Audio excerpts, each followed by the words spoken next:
the tambourine. All right. And play a song for me. Sounds familiar. One of the things that have held America together has been the music that we share and love.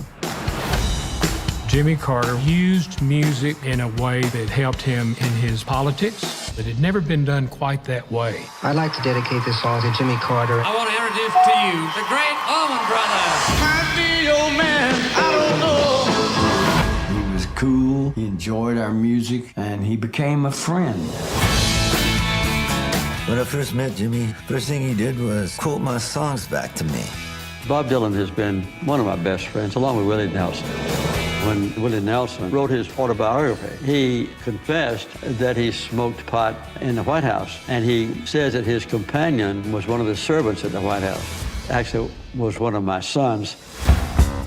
My thoughts and my prayers for our hostages in Iran are as though they were my own sons and daughters. The hostage thing, I think, amplified a lot of the fears that people had about him. With all the odds against him, he still did what he thought was right. That's not a bad pattern for all of us to follow. Human rights, the right to live like a human, that's something that President Carter tried to make real with his foreign policy. We now had a president that started to see the world the way we saw it. His love for music makes sense to me because music is the voice of the heart. Got to get up. One of the reasons that musicians were drawn to President Carter, he was a man of the earth. For God's sake, he was a peanut farmer. That was the music of change and dissidence. There was a risk politically for that, and it didn't matter to him.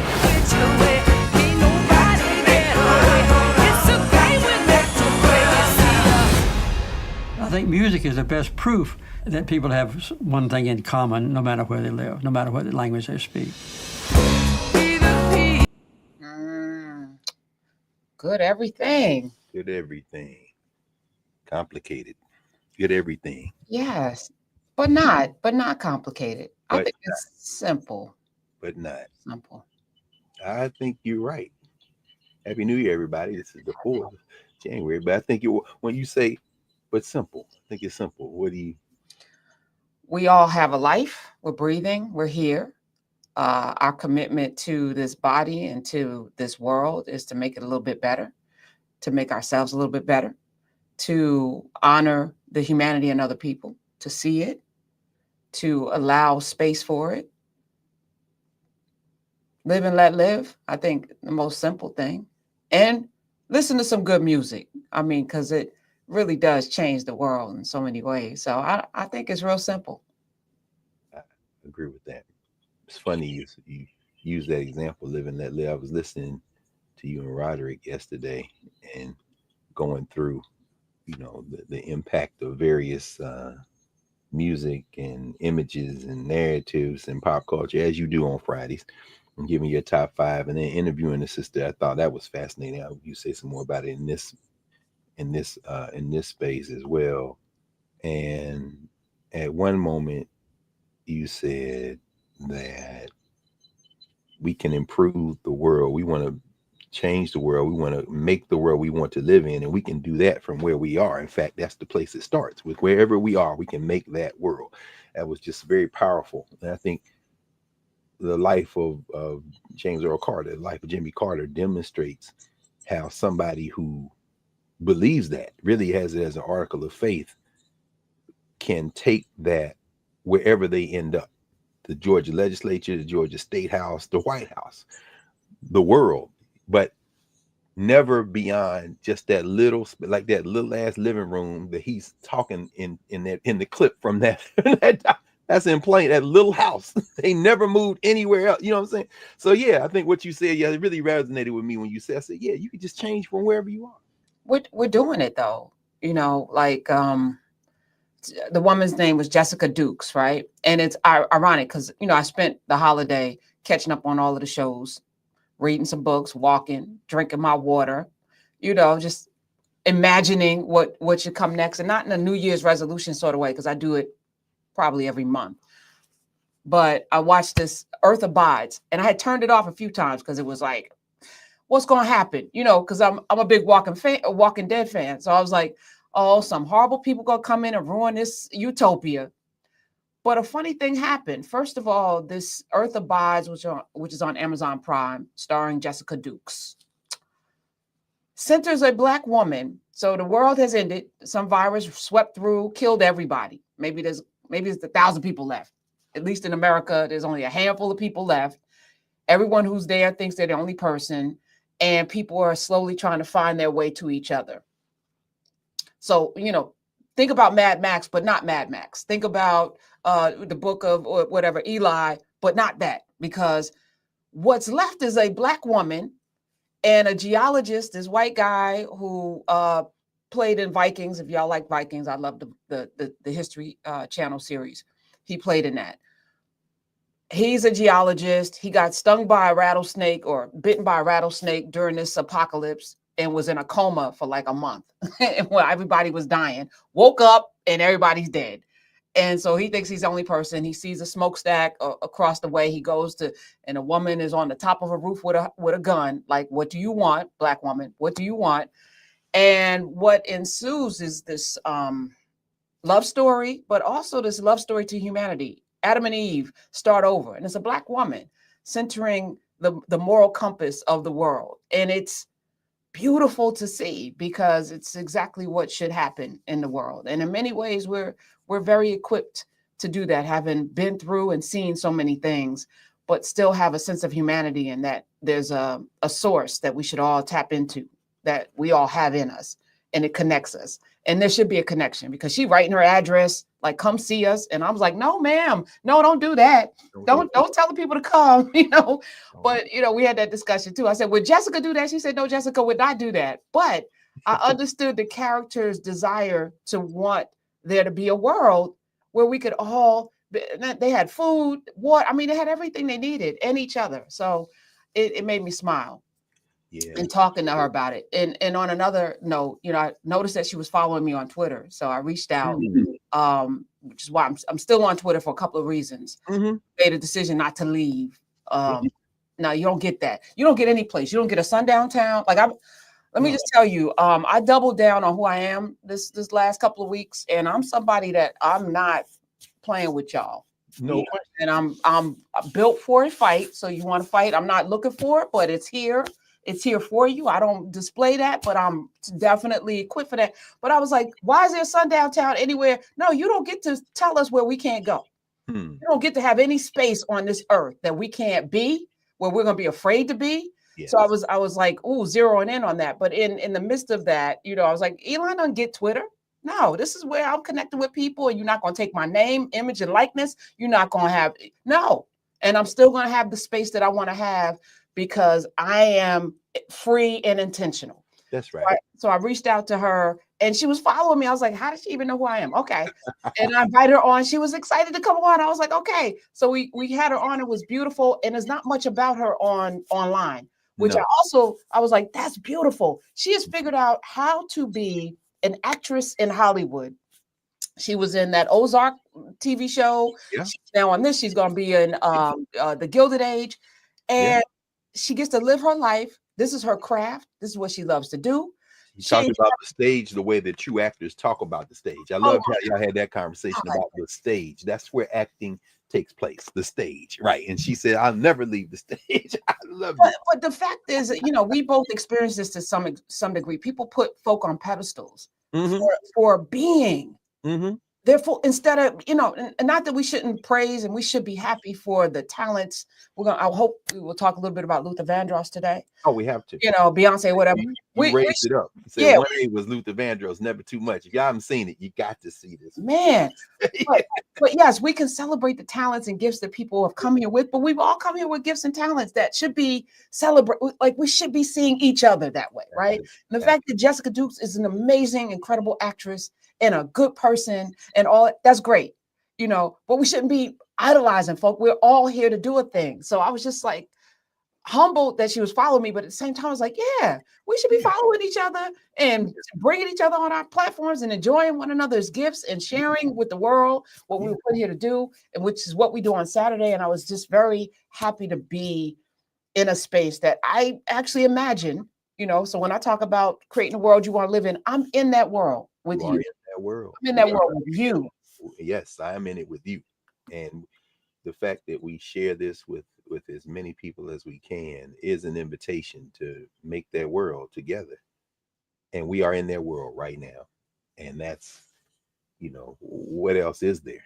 We just, except maybe critical mass. Maybe we keep being together and finding each other so that ultimately everyone gets to be in that world. And that's, we talk about politics, and we take the word, like we take the word democracy from the Greeks, which I categorically reject because it comes with some other things I don't think we understand. In fact, I know we don't. In fact, the word politics, you talk about Aristotle and the idea of the art, not only of the possible, but the art of resources, how you distribute resources. Well, there's some cultural things that come along with that we reject. And one of them is the idea of hoarding resources and saying, I have enough, but I want more. No, you don't get to have more in a world where we share. And so that generosity has to be at the center. In a way, I suppose it's an oxymoron to say that generosity has to be the center of our politics, because politics is set up not to be generous. So maybe we just call it something else. Maybe we call it governance, but I don't know. But at any rate, you demonstrated every day. Can we call it what it is and change what it is? I mean, Democrats were used to be people that, were the Klan. They might still be, but they were, open enemies of humanity. Absolutely. All right. Republicans were probably, quiet enemies of humanity. But, but then that shifted, Southern strategy, but Democrats now are something different. I'm saying that, what's in a name, to borrow an African who borrowed from Africa. A name is interesting. You say that because while I was out of town, a couple of pieces came that I had ordered from overseas. And one of them was Ngugi Wa Thiong'o's lecture on the third John LaRose. When we talked about John LaRose a lot of time, if you look at the bibliography, our bibliography of in class, our living bibliography, you will see that we talked extensively about the great John LaRose. I talked with his son in London when I was trying to track down some books about the International Black Writers Festival, the International Book Fair of Radical Black Third World Books. Actually, this is another book that came for me, Foundations of a Movement, attributed to John LaRose. That's John LaRose right there on the occasion of the 10th International Book Fair of Radical Black and Third World Books. This book is from 30 some years ago, but I had the big book. I think I might have put that in storage. But anyway, this little book came. This is the third John LaRose Memorial Lecture. This is in Ngugi Wa Thiong'o, and the title is Resisting Metaphysical Empires, Language as a War Zone. And I raised that because, Prof, as you asked the question, can we use the language and it's just words? I agree, it's just words. At the same time, words matter. And I don't think democracy and politics can be rehabilitated fully. They certainly can be used in the context of our time. We're having this conversation in English. I reject that just in my spirit because it is the language of those who forced it into our mouths at the end of a whip and a gun. But I realize that while I am acquiring and have acquired other language facility, this is the language that we speak. And so absolutely, I don't think it's a hard yes or no in that regard, but I think we have to aspire to something that's transformational. Language carries culture. And yeah, I don't think democracy, quite frankly, or Democrat, Republican politics, I don't think those concepts can hold the weight of our common humanity. They've proven, in fact, over the years that they can't. Well, part of my 2 weeks off, which I haven't done in 10 years. Wow. I haven't done it in 2 years. Was reaching out to people, and again, crafting this world that I think we would prefer to live in, if we're being honest. Yes. Maybe we wouldn't prefer. I don't know what everyone. I want to live in a world where there's peace, harmony. People do.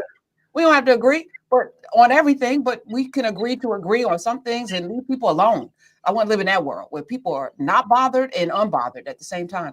But I was having this conversation because, this think tank that we've been imagining for the last year I was on the phone with a few folk. Somebody's running for the DNC, and I was like, I can't really get behind that. I'm not trying to support the DNC. I'm just not. I don't believe in it, right? So I can't do something I don't believe in, but I'll support you as a human being. If you want to run, let's do that. And let's look at the map. Let's look at the places where we can have an impact. Let's look at the places that need us, like Louisiana.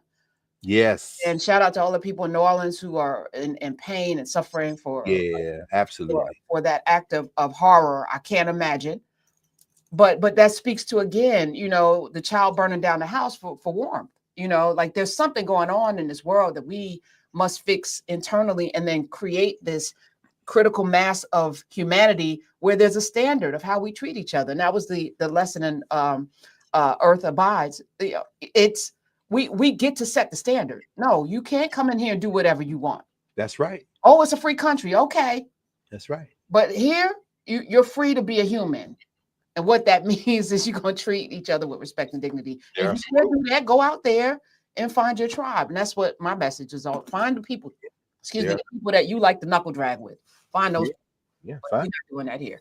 Well, I was just, thinking to your point, like this space that we're in. I was fighting with somebody over this Democrat. Well, the Democrats and we, and I was like, there's no we with Democrats or Republicans. Let's stop doing that. If we live in a place where it's gerrymandered and the seat is going to be held by a Republican, damn it, we're going to run a Republican who believes in this, and this. These are the things we want. Okay. I don't care whether it's an R or D. Here's what we need in this particular city or state.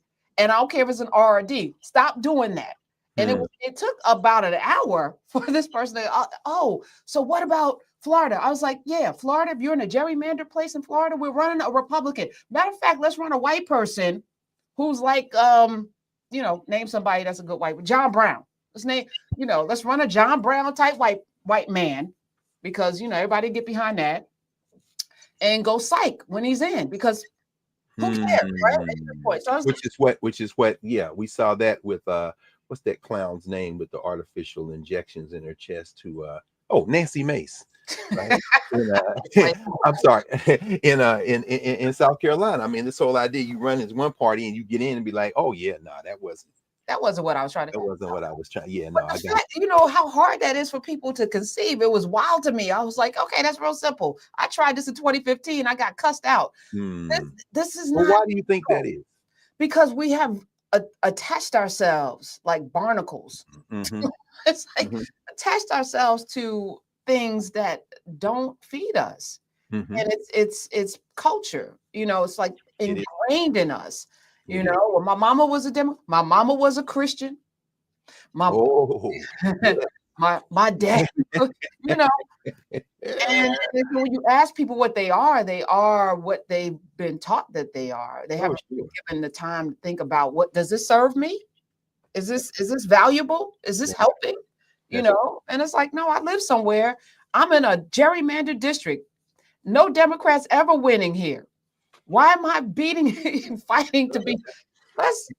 They have set this up that way. Let's get in. And then, as a means to an end, ultimately, the next stage is then to ungerrymander. Yes, get in.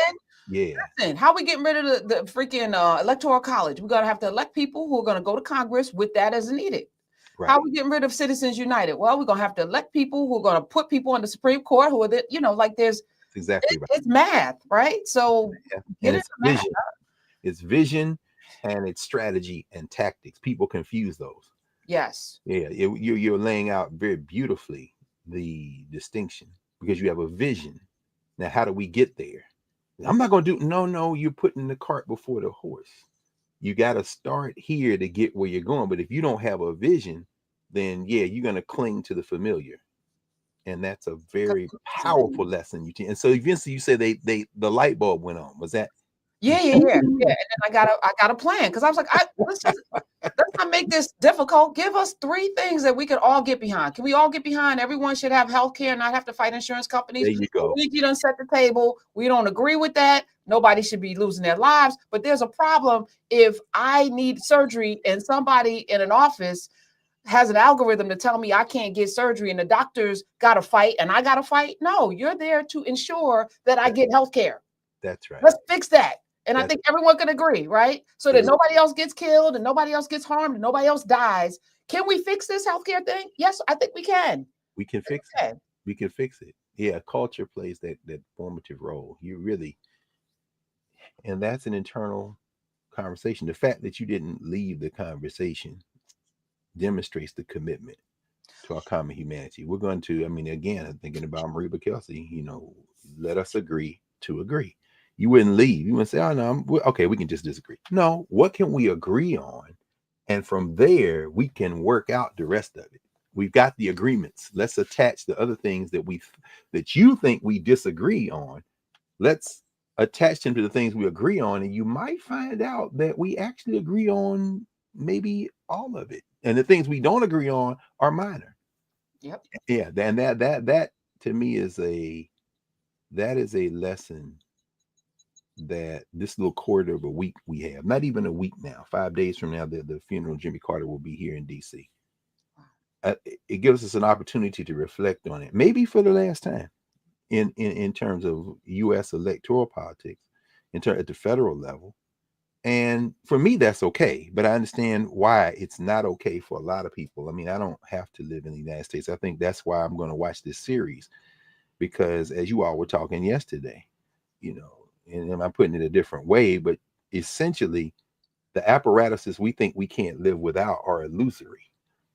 It's really about relationships. People think if the United States fractures, somehow that's the end of the world. No, it's probably a good thing. This thing was set up in sin, to use a Christian metaphor. So in fact, we'll talk about this in a minute. I spent New Year's Day in Columbus, Georgia. Well, started out in Lato and Seal, Alabama, to go visit my grandparents, my mother's parents, who of course are ancestors, but to visit their remains in the cemetery, Providence Baptist Church. And Dr. Kelsey and I, Reba Kelsey, and then we drove over because she's the president of the Southern region of ASCAC. We went over to make an announcement where we thought she was make an announcement at this emancipation. You know, in the South, they have Emancipation Day. You know what I'm saying? So in Columbus, they had this citywide interdenominational, and there's a video of it out there. I'll drop the link in the chats for folks. Anyway, it was a old school Black Baptist, even though it was in a Presbyterian church. These Negroes as Africans, they were singing and the sermon for that morning. The brother used Exodus chapter 1 verse 8. There came a Pharaoh who knew not Joseph. And I'd never heard it preached that way. And at the end, when we did go out to make the announcement, I told him in front of all these people, there's hundreds of people there, I said, man, I never heard that preached that way. That was, and I encourage y'all to look at, but the point what I'm about to make is that he preached it in a way where metaphorically Egypt, which I always cringe on because it is completely ahistorical. There is no evidence of the Israelites in Egypt, but that's okay. I'm not going to say anything. We're going to Egypt, y'all. This is going to be great. Y'all, we'll talk about that because it also includes Christians. This doesn't exclude us, but us meaning African people who are Christians. Anyway, you know where this was going. He's taking it back to the 19th century view of Christianity that Black folk had during captivity. The metaphorical Egypt is the United States, and we're the children of Israel. So the idea is, and he said this at the height of it, he said, it got to the point in Egypt where you couldn't tell the difference between an Egyptian and a child of Israel, an Egyptian and a Hebrew. What happens in a society when you can't tell the difference? Oh, he said they had to come up out. Oh, are you saying we need to come up out? This is the deep South. They were slamming Trump. Never mentioned his name. I'm like, see this. This is the African people I grew up with down here. These Negroes in Alabama, Georgia, Tennessee, who did. Anyway, I'm bringing that up to say that the United States is not inevitable and it's not permanent. No society is. Egypt wasn't permanent. They made it for 3,000 years. You know what I'm saying? So what you're describing, empowering ourselves, that's the option we have. It's the only choice we should make. Don't worry about the rest. We'll work the rest out. Let me say, brother Oz is in the chat. He said, I'm finally glad to hear Professor Karen detaching herself from the DNR. I never attached myself. Oz, you know better than that. Come on. Oz knows better than that. Oz, you know better than that, brother. When did we? And people would construe us fighting hard for Kamala Harris to be president as somehow caping for the Democrats or whatever. Y'all are just so small in your thinking. But that's okay. They would rather fight Trump. Yeah, I'm with it. If y'all think fighting Trump is better, let's wait. Wait a minute. Your fist unballed. Wait, what just happened? I thought you wanted to fight Trump better. Where's the smoke? Oh, so you are op. You are an operative of the Republican Party. Don't get mad, because if we're shields for the Democrats, you must be working for the Republicans. But even all of that, I'm just kidding. Neither of those are true, but I'm just saying it ain't thought out. It's to me, this is the frustration when I started talking about Party of Lincoln in 2015, and I got people like cussing me out, Dr. Carr. Like, I was like, this is simple strategy. I'm not telling you to slap your mother. I'm saying change your party affiliation in places where you have no chance of winning. I like to win. I'm sorry. I play a lot of games. I hate losing. So if there's a rule book, I'm gonna read it, whether it's pool, bid whist, whatever it is. I'm trying to win. Scrabble, I want to win. I want to obliterate you. So I'm gonna learn the rules. Okay, here are the rules. Okay, in primaries, I can't vote if I'm in a particular party. Can we take out this person who's running unopposed every time? Absolutely. Unopposed. Nancy, what's her name? Marjorie Taylor Greene, all these people running unopposed. Why are they running unopposed? Why aren't we opposing them? Well, I'm not a Republican. Who cares? Well, it's interesting you asked that. I mean, you make that up because, of course, in Marjorie Taylor Greene's case, there was somebody who ran, but they ran politically. I think what you're raising brings up a couple of very interesting questions we have to solve for ourselves. One is the party politics, and we talked about that a couple of months ago. I was telling you, remember, fear of a setting sun, that text I was read, where you looking at Washington and Madison, Hamilton, all those guys, and they're saying they did not anticipate the rise of political parties. George Washington said, of course, that this was going to be the death of the experiment, was the political parties. So how do we deal with party apparatus, in the sense that you can register as a Republican in the South and run against Marjorie Taylor Greene and people like that. And then there is the question of money in politics, as you say, Citizens United. They can say, okay, you registered as a Republican, but you're not really a Republican. Not to say that would be, but the other question is, because in that case, in her district, a Democrat ran, but they ran with a political message that could have been included. In fact, I would make the argument that if Barack Obama at the presidential level, or Bill Clinton, it's not even an argument I would make. I mean, alone, everybody recognizes that if Barack Obama or Bill Clinton were running in the 1950s and 60s, particularly the 50s, they would be running as Republicans, because there is no Democrat. You know what I'm saying? So how do we think through the question of political parties? And because remember, Jimmy Carter was an evangelical Christian. I would make the argument he was the only evangelical Christian to ever be president of the United States.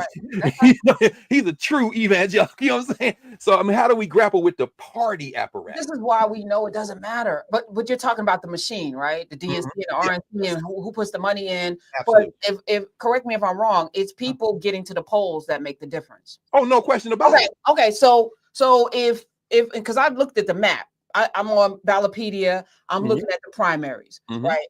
You may have 100,000 people in a district like a Marjorie Taylor Greene to show up in a primary, maybe less than that. And I can Google search it right now. Y'all can search how many people voted for her in the primary.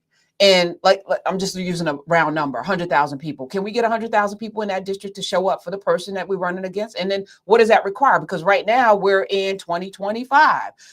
2026, she's up for re-election again. So we got a whole year to get 100,000 people to show up as a Republican in her primary to primary her, right? So they're playing a different game. If you watched yesterday with the with Lil Johnson, they go make, I don't know what he did in that back room, but they came out got 2 votes.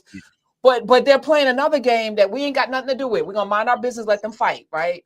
But there should be another game that they don't see. And we probably shouldn't be talking about this publicly, but yes, it is true. As they negotiate, we got the votes to take you out. So do we. And I would venture to say, in places like Louisiana, Mississippi, Texas, Florida, we actually have numbers to take people out. Oh, no question about it. Gary Johnson been saying that all along. Yes. Language matters, words matter, concepts matter. To label yourself. Gary Chambers, thank you. Gary Chambers, thank you. You talked about this extensively. To say independent is the kiss of death in a duopoly, a 2-party political system but maybe not at the independent level, at the local level. And certainly, as you say, numbers are the key.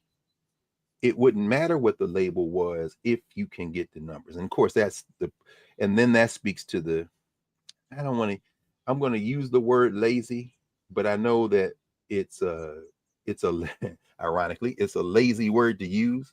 Maybe the disconnect, the apathy. Hannah Arendt, the German philosopher, somebody quoted her interestingly enough yesterday on Sirius when Sister called in and quoted Hannah Arendt, which reminded me of her phrase, the banality of evil. The idea that I don't feel invested enough to register and express my political choices through the ballot. I don't feel invested enough, and no label, Republican, Democrat, Independent, Green, Progressive, Socialist, none of those labels are going, Tea Party, none of them are going to motivate me enough. So, beyond celebrity won't do it. Beyonce can't make me go vote. So we saw that in this last, well, no, I'm not going to say we did, because again, the story of this election is going to be disinformation and voter suppression. I mean, that's clear. It should be clear to anybody paying attention. How do we take those steps to those points that you are raising? So you say these 100,000 people, or these however many people are needed, will express themselves through the ballot, regardless of label, because they are going surrounding a candidate who has expressed their values. How do we do that? We're going to figure that out, but this is where it starts. I said, I agree. This is the month that we start for the midterms, and 4 years from now, we don't wait until then. And it's like, how we get these candidates? Nobody likes these candidates. Okay, who do we like? Today is the day we start. Like, let's stop being.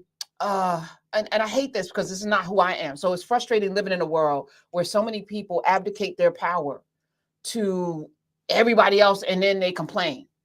Yes, it's such a helpless. And it's frustrating because you sit there and you watch and you go, this is gonna happen again. We ain't got to be soothsayers or prognosticators to see this is gonna happen again. Yeah, we don't do something different right now, and I don't want to have any excuses, because both of us have the agency to be able to go anywhere. We will be welcome in places. Right now, there's a setup for both of us in the continent. We gotta be here. We gotta do this. No question. So shout out to Brother George, Baba George. I've been seeing George out here. Yes. He's got this school with these elders and community elders, all these children in Ghana. Yeah, he's raising money. George Johnson. He's already teaching the classes. Right there, we could go anywhere. There, nowhere I went in the past 10 days have I not received the clear instruction to come back and bring greetings to you, including standing in front of, as I'll talk about in a minute, the Jimmy Carter Memorial at the Carter Center. A brother from Newark, actually, Parrish Smith, who was a producer, he did the documentary, the Mecca of DC, on black comedy in DC. So he told me, tell him, he said, I am a faithful Sirius. I was listening this morning. He stayed for a month in Plains when they thought that Jimmy Carter was going to make transition the last time. He was down there he said, man, I heard, hey, yo, I said, what? Hey man, tell Karen you're absolutely right. There is no place that we can't go, and that's true for all of us. We're everywhere. We are everywhere. Yeah. So if we're gonna be here in this fight, let's go. Let's go. Because it's right here. I'm actually excited. I was having a bunch of conversations, and there's a lot of people nervous and scared and all. I'm excited because in this chaos, and as the leopards eat each other's faces and all of the things, and we talk about immigration, they about to find out about that, all of this stuff, citizenship, well, who's a citizen, and all of that. I go back to Earth Abides, and at the end of the day, we determine who we are, and then we walk in that with purpose. We're in a nation of cowards who really, they talk a lot, but they're not really about this life, Dr. They're not about that life. They're not about that life. Like you say, these guys are ideologues. Thomas Massey is about that life because he's just convicted and whatever he's convicted. But them other two, as you say, they took them in the back room and whispered in their ear the same thing they whisper in anybody's ear who's not about that life. And they came out there and saluted. Oh, he gets in on the first ballot. I was like, oh, this is interesting. This is going to be interesting. It's no question. I'm very interesting. Y'all believe that cosplay.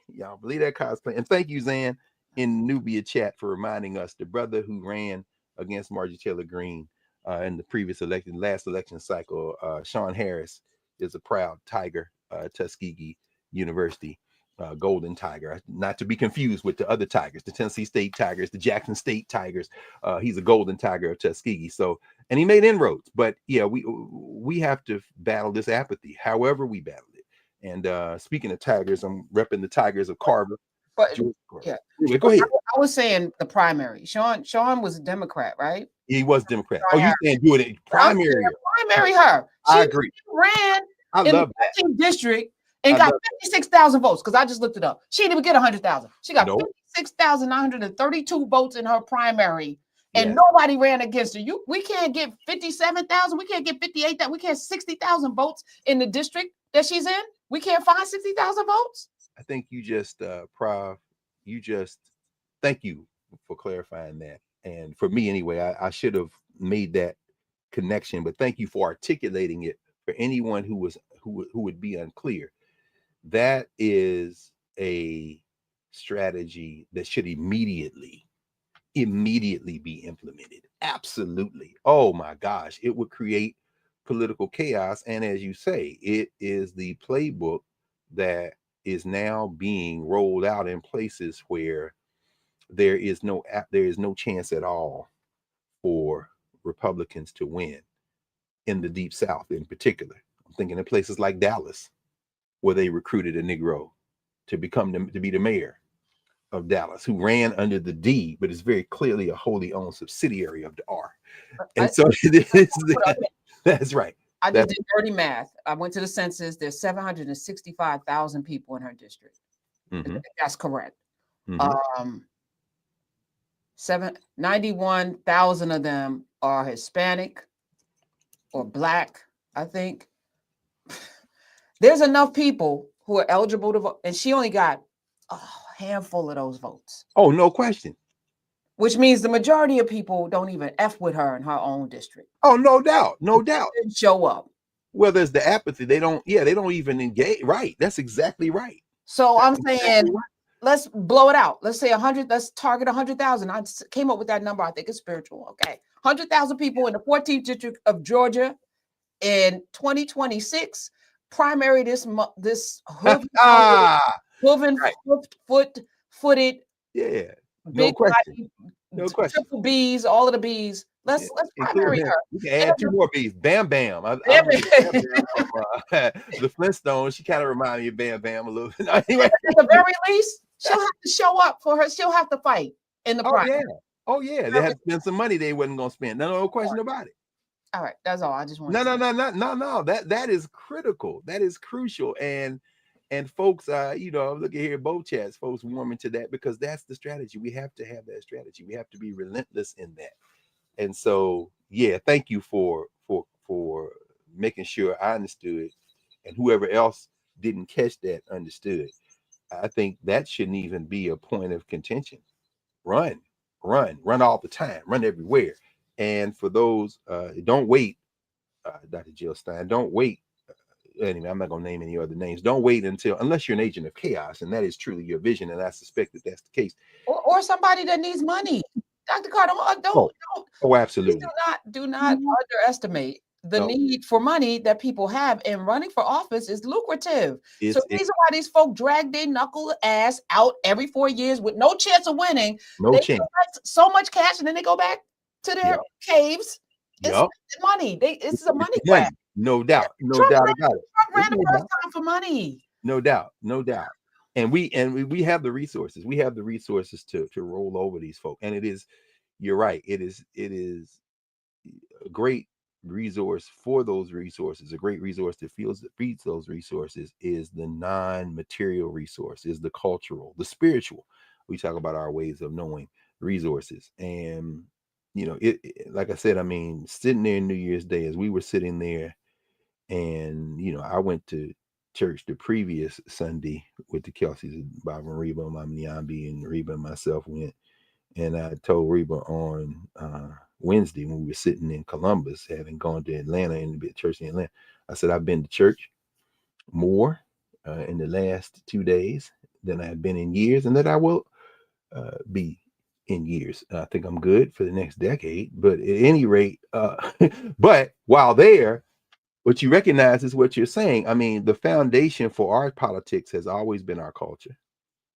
And part of the disaffect, because I say that because I'm thinking about the number of elected officials who were sitting there in Columbus, Georgia, the mayor of Columbus, the mayor of Phoenix City, the good brother, which is, of course, where a lot of my family is. My mother's side is in Phoenix City, Alabama. We had just left Alabama, as I said, to come over. Because when you get involved with people, when you're sitting with people and standing with people and having conversations with people, the day can go all the way through. And so I knew that my best chance of sitting with the remains of my bloodline ancestors was to go early. So we left Atlanta 4 in the morning because I wanted to get to the cemeteries. And so 2 in particular we went to, and that was, of course, my maternal line. So Thomas Hayes Sr. and Gussie Hayes and Willie Hayes and Rosetta Perry, all of my folk. And then, some history that I did not know. They had rebuilt the church, and my grandfather was chair of the deacon board, but also a Mason, which I did not know. So, okay, Prince Hall. That makes a whole lot of sense. And that church, Providence Baptist Church, goes back. I did not know the founding date. That church goes back to 1864. So again, no surprise, because African people did not wait for the Civil War to be over in order to build physical institutions. Not Mother Bethel in Philly, not even Mother Emanuel in Columbia, South Carolina, but places like Providence, of which there are many that were built during the Civil War.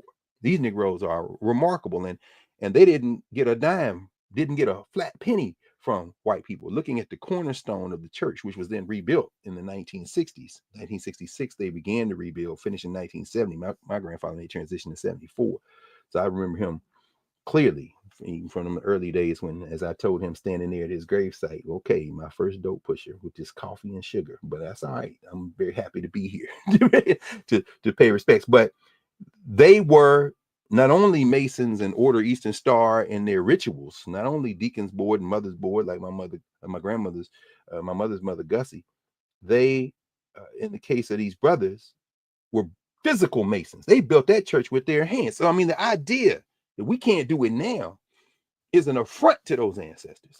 So, but then, of course, we left there and went to Green Acres Cemetery to pay respects to a man whose birthday it was. January the 1st, 1915 is the birthday, of course, of John Henry Clark, who was born in Union Springs, Alabama, down the street from Layton and Seal, Russell County, Alabama. Dr. Clark, who then was raised for much of his young life up through his teenage years in Columbus, Georgia, which is where we will be January 24th, 25th, and 26th, the end of this month for the Southern Region Conference. So we went and paid respects to Dr. Clark and then went over to the church. And I'll talk more about that in a moment. But I want to start with, or continue with, because we've already started in a very powerful way. And I love how we've begun today, this first in-class session of 2025. And as you all remember from last week, with this renewed commitment to the type of intellectual work that includes all of us. And that's why I was trying a little bit to see both chats, because folks are not only making comments, they're adding to the conversation we're having now around political parties, around strategies. And this is what the purpose is.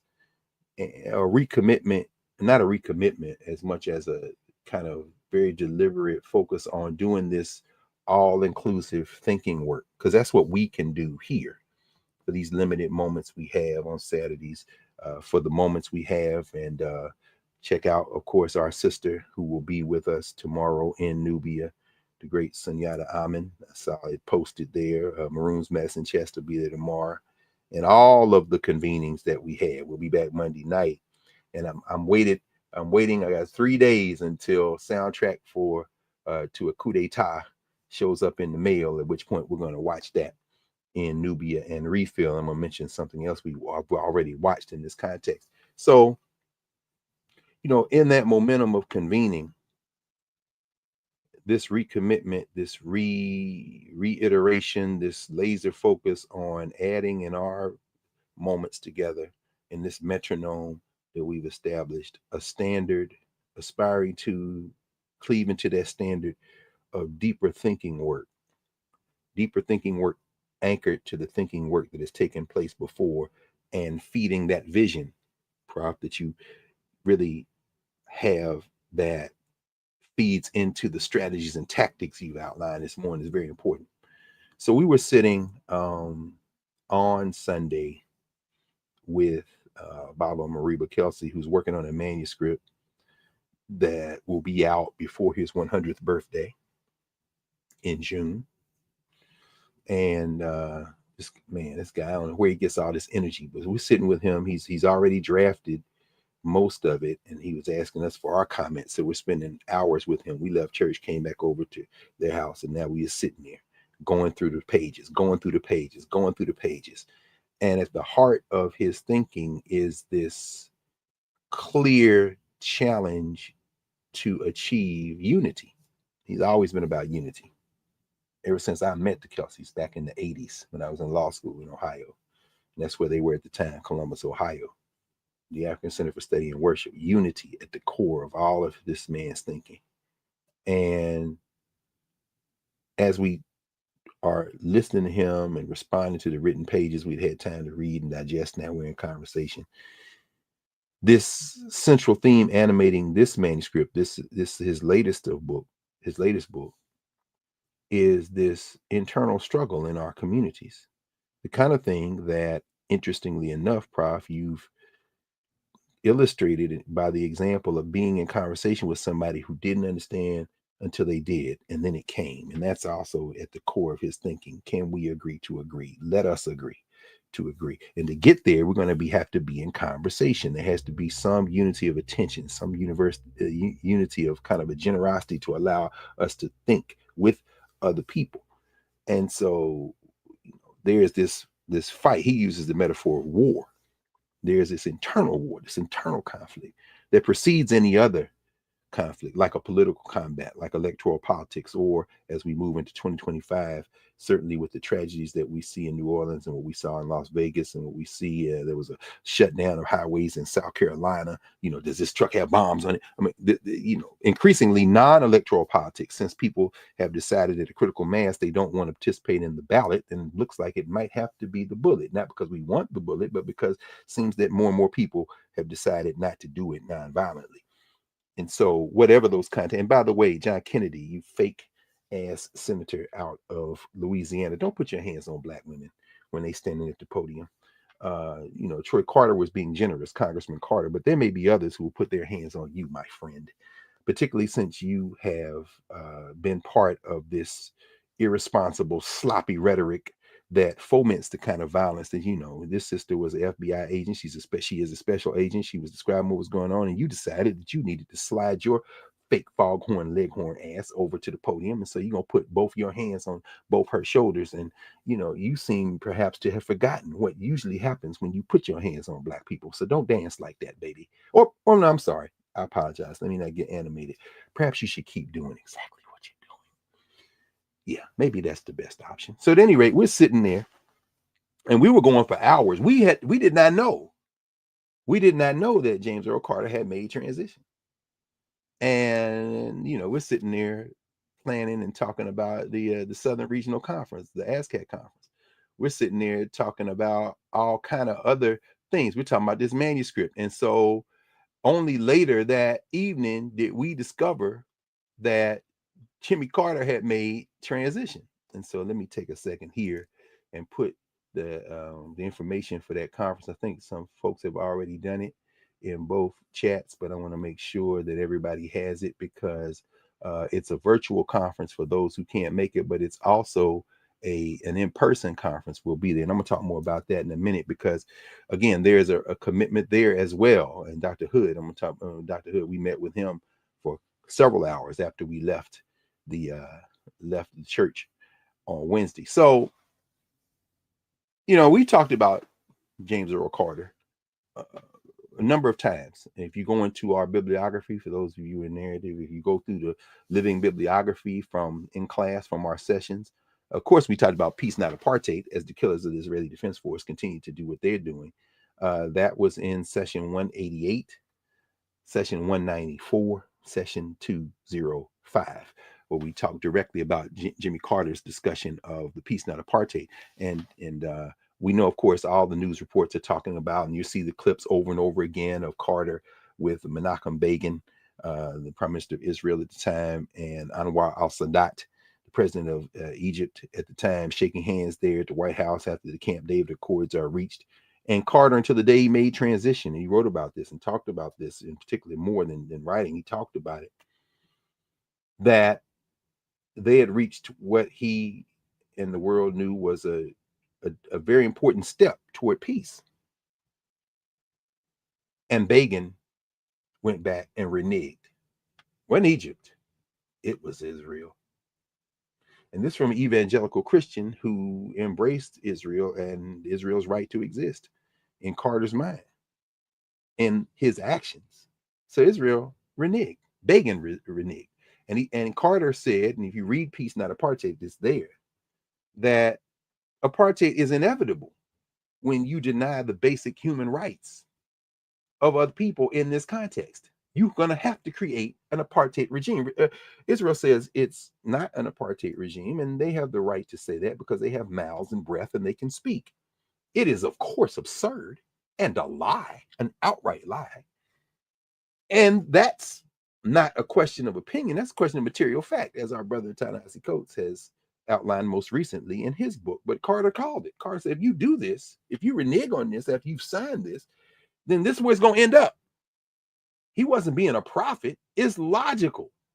So you can go to 188, 194, 205 and talk about that. Carter and U.S. foreign policy as it relates to Africa, and domestic policy as well as it relates to Africa. You can look at session 31 in our first year. Remember, that was I held up a text that I think I've put in storage now. Jimmy Carter and Africa, race in the Cold War. Remember, Carter presidency comes after Nixon, which means comes after Henry Kissinger. If you look at Gerald Ford in the debates between Carter and Ford in the election of 1976, one of the things is very interesting how this language returns over and over again. And again, we don't pay attention because we don't pay attention to things. Jimmy Carter stood there, and I went back to refresh my memory to make sure I hadn't. Yeah, and it's true, because I remember when Kissinger got the hell out of here, thank God. But at any rate, Jimmy Carter said, Henry Kissinger is the president of the United States on the stage with Ford. So this ain't the first time people, Elon Musk, and Henry Kissinger is the president of the United States. Look at the foreign policy. Well, we talked about not that specific quote, but we did talk about Carter and U.S. foreign policy and domestic policy with regard to race in session 31. And then there are other mentions. On his birthday last year, session 185, we did some context work. So I'm not going to go back over that. Y'all can go back to the archive and look at that. And I remember, in fact, it was this time last year, a little bit before this, that, of course, Rosalind Carter making transition. And we talked about her passing in context in session 194. And you evoked Mary Prince Fitzpatrick then. In fact, spent a couple of minutes talking about what it meant. I know you remember, but I can't even talk about that. So y'all go back and look at that. And of course, that's the sister who had the felony murder conviction, who was the, I don't want to say, they say Nanny is the formal title. Of course, Nanny is the formal title, but she was taking care of Amy in the Georgia State House, and they brought her to the White House. And as you remember at the time in session 194, and I encourage y'all go back and look at it, you made the point. Jimmy Carter becomes her parole officer in order for her to even come to and be in DC in that regard. And they stood by her until she was exonerated of a crime she didn't commit. And so we've talked about Carter in different contexts. And if you remember, I was talking about him in the context of a book that I think, and Jimmy Carter wrote 32 books. 32 books, this former nuclear engineer. 32 books, this poet who has a book of poetry. The poetry is fascinating. When you read Jimmy Carter's poetry, because in many ways, poetry is what allows you to express the thing that's deepest in your heart in a way that people might not necessarily attribute to your politics. But oh man. I mean, in one of those poems, and again, I think that book is in fact, that's a signed copy. That book is in storage as well, because I couldn't find it this morning. I just got back and I'm looking around. I said, I think I put it. Anyway, there's a poem in there where he talks about Plains, where he grew up. And in the poem, he's describing how Plains, it's actually quoted in a documentary that maybe y'all, if you feel like it, we can do a Nubia and refill this coming week on this documentary. It was a CNN documentary. You saw the first 2 minutes. You saw the clip, the kind of trailer of it at the beginning of this session. Jimmy Carter, rock and roll president. All these people he was hanging out with. Willie Nelson. Willie Nelson is smoking weed in the White House, and then when he confesses, he gives it up. That I think it was Chip that he was smoking with. Chip, of course, the Carter's son, one of their 4 sons. So at any rate, but they were all, I mean, Carter was close with all these cats, but in there you hear several musicians. I don't remember if it was Garth Brooks or whether it was Greg Allman or Willie Nelson. And there are a lot of black artists as well. Unfortunately, most of them are ancestors, although one who is not, who spoke, was the great co-leader of Chic, Nile Rodgers, who says at a moment in the documentary that when Jimmy Carter was elected, black people like me thought, okay, we have somebody in the White House now who sees many of these things the way we see them. And I don't think that's off target at all. I'll talk more about that. But some of them are reading some of the poetry. And when he gets to the poem on Plains, when you hear the poem on Plains, he talks about the fact that we, white people, are in this little place in town because we, white people, moved these people who were here, forced them east. This is a Trail of Tears. And now we're on this place that we call Plains because we have sent them basically into the plains. It's fascinating to read Jimmy Carter's poetry. 32 books, but this is a book he did not write. But it is a book that, and people are talking about books, and you see all the presidential historians, you see Douglas Brinkley, and, you know, all these people talking about him, and, you know, the ubiquitous John Meacham is everywhere. Okay, that's fine. In terms of recent texts on Jimmy Carter, if you're going to read one book, and I was telling y'all, I think it was last summer or last winter, I was reading this book, The Outlier, Kai Bird, The Unfinished Presidency of Jimmy Carter. It's a fascinating text because what it does is, even if you just look at the table of contents, it puts Carter and his work in a different kind of context. The index begins on page 745. Part 1, the pre-presidency. Part 2, the presidency. And part 3, of course, the post-presidency. Look how short part 3 is. And that's unfortunate because that was almost 45 years of life. But what he does a good job in is giving us a sense of how Carter's life emerged. But I'm going to come back to that in a moment because, again, this is our first session of the year. And again, that recommitment, but that attention on doing this deeper level thinking in this space that we are so privileged and fortunate to have together, where this is basically what we can do. Organizing work, connecting to work that people are already doing, all that. We foment more in narrative. You know, we do that in office hours. People are coming in saying what they're doing. People are connecting, all that. Here we can do some of that too, but this is that metronome of drawing our attention to the intellectual work in a way that is accessible, and I take that very seriously. So the next day, you know, we decided, let's go down to the Carter Center, the Jimmy Carter Presidential Center in Atlanta, Georgia. So we did. And so I'm going to share just very quickly some of the things we encountered. Tale of Two Justins. Shout out to our brother, my man, Justin McCrae, proud graduate of VI Love, Jackson State University. Justin is an accomplished professional in mass media, production, tech, all that stuff. He works for CBS. And so when, you know, if you go down there to the Carter Center today or any day between now and the 9th and probably beyond, you're going to see this bank of tents. Y'all know, those of you who are media specialists know what's going on. Those people there are responsible for, at the drop of a hat, going up with live hits, local hits, national hits, international hits. The reporters on camera, when we see this stuff reporting from the Carter Center, okay, the people who are out there with the camera, the people who are out there with the equipment, the people out there who are coordinating with New York or LA or wherever, you know, with London or Paris or wherever, with Nairobi or Johannesburg, with South African Broadcasting Company, those people, the people who are on the ground, they got to be there, even if it's a 3-minute hit every 6 hours, or they got to be there.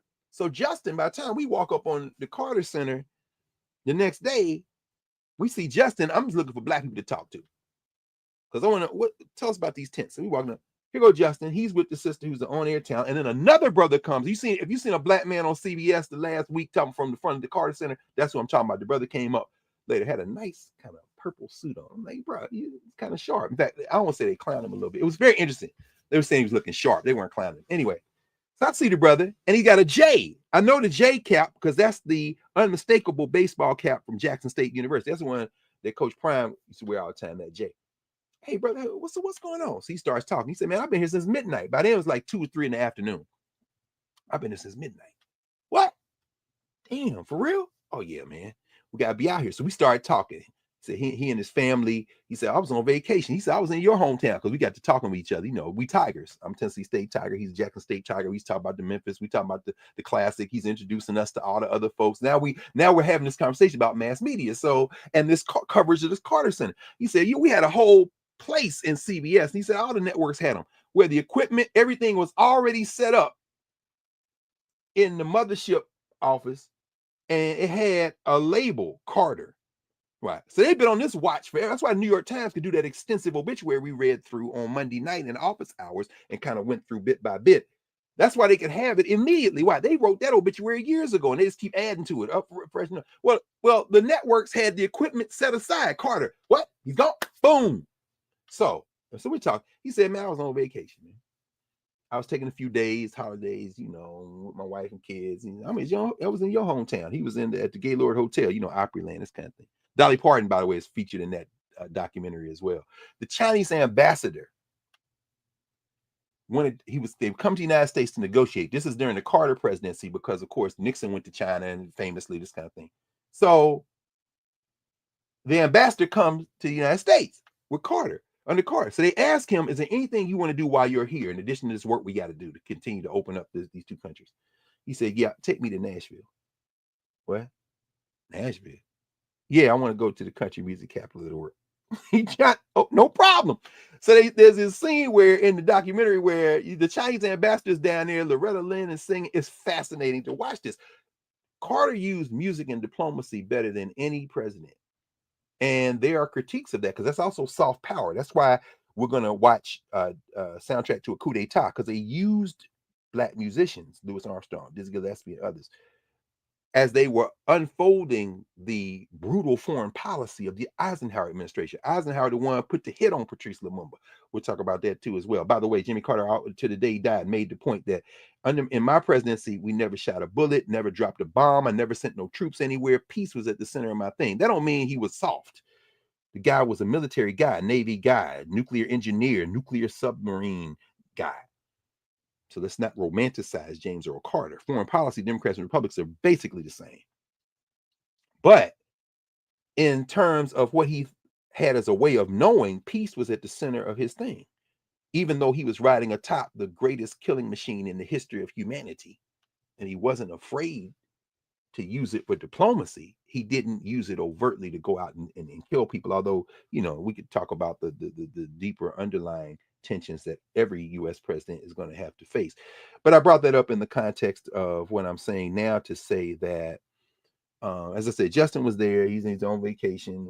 He's in country music capital of the world, the same place the Chinese ambassador wanted to come when Jimmy Carter was president. And he says, and then I get the phone ring. He made transition. He died. Oh, they got to pack up and go. Boom. And he's been out there in front of Carter Center ever since. He got to be there. So we got to it was very interesting to have this conversation. So we're talking, and then we tell him, okay, and then they say, okay, we got to do this hit. The brother comes over. Okay, no problem. Hey man, great to meet you. Good brother. We exchange information. Now we walk in front of the Carter Center and they putting out the flowers, the wreaths and everything. People are putting little messages, bags of peanuts, all kind of stuff is out there. I hear, yo, what's up? Dirty Carr? Yeah. Shout out to this brother, Parrish Smith. Oh, well, what's your name? Parrish. Parrish? Yeah, Parrish Smith. Parrish Smith, where you from? Jersey. Jersey? Oh, that's crazy, man. So you got the same name as, he said, yeah, EPMD, Eric and Parrish making dollars. We started laughing. He said, I am a serious XM loyalist. You tell Karen, I can't even do a Jersey accent, so I'm not even gonna try. You tell Karen, yo, I am 100%. I'm always listening. I was listening this morning. So he starts walking us through the life of, he's working for the network as well. And he's out there with all his equipment, and so is everybody else. So they're taking this film because when you turn on TV, you see people at the Carr Center. These are the people who are making that possible. And it was fascinating. As I said, he's a documentarian. He made this documentary, The Mecca of Black Comedy, which we then went back and pulled up on Amazon Prime, which is on the history of Black comedians in DC. If you've seen that, this is the brother who did it. And he said, hey, man, y'all keep doing what y'all doing. You tell Karen that, that's God's work. And, it was very powerful.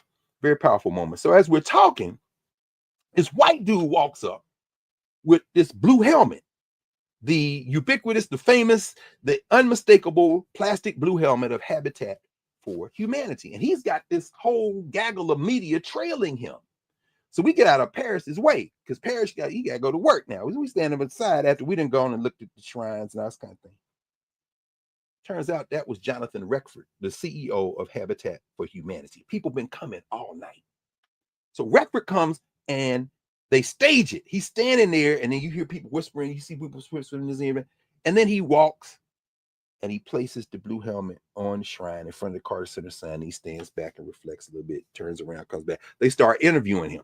If you look at some of the footage, you'll see us in the background, because he's talking about, what it meant. Of course, Habitat for Humanity. And I'm just saying all this to say that this ritual was very powerful, and also in terms of movement and memory, very telling. And in a minute, I'm going to tell you about the other Justin. That was the brother, black guy, African, Justin McCrae. There was another Justin who we encountered maybe about 30 minutes after this, a white guy named Justin, ex-law enforcement, who now works for the Carter Center. It was very interesting, that conversation we had with him, which I'll return to in a moment. No, I might as well do it now because it's a footnote. The Carter Center was closed at the time. So he and the Justin who works for the Carter Center, the ex-law enforcement guy, ex-cop, is sitting in a cart. So they had everything blocked off. You couldn't drive up to past the Carter Center sign, so the shrine and then couldn't do it. But you could walk. So we see people walking. So we decided we're gonna walk up the hill too. And so a sister was riding around in a security car. She said, excuse me, y'all can't come up here today. He said, okay, cool, no problem. We didn't think maybe we could, but we figured we might as well, better to ask forgiveness than permission. So as we're coming back down the hill where the Carter Center is, the white dude in the golf cart named Justin says, oh, man, hold on. Y'all from out of town? No, she's from Atlanta. I live in DC. So, we just came down to see. He said, well, let me tell y'all what's happening. Then he explains it. When Roseland made transition, they didn't close anything. And everybody came down there and was everywhere. He said, so in many ways, her transition opened the way for this one, because when he made transition, they said, we're going to shut everything down for 48 hours, which will give us time to stage everything, to have it, and then we're going to open it up. He said, everybody will be able to go everywhere in a couple of days. So now if you go down there, you can go. It's all good. But they learned from her, don't do that now. It was fascinating to hear him talk. He's just talking to us about all kinds of stuff. This is a white dude from the deep South. He's from South Georgia, ex-cop, and he's telling us about how Jimmy Carter helped get rid of guinea worm and river blindness. This is a white dude. And and you would think stereotypical white dude, the beard, the baseball cap, and so, Jimmy Carter, what he did in terms of fighting guinea worm, it's important because nobody should ever suffer because people don't have resources. I'm like, wow, this is fascinating to me. And then finally, the point I'm going to make, then I'll come back to the narrative as I was unfolding it. He said, let me tell y'all what we do with all the stuff people put on the shrine, because it was a lot of stuff, but it wasn't nearly as much stuff as we expected to see. He says, every few hours we go and gather stuff, bring it back, and they have a whole building somewhere else in Atlanta where they take everything. And then everything that you put on there will be cataloged. And a decision will be made whether to keep it, whether to discard it, but overwhelmingly it's keep.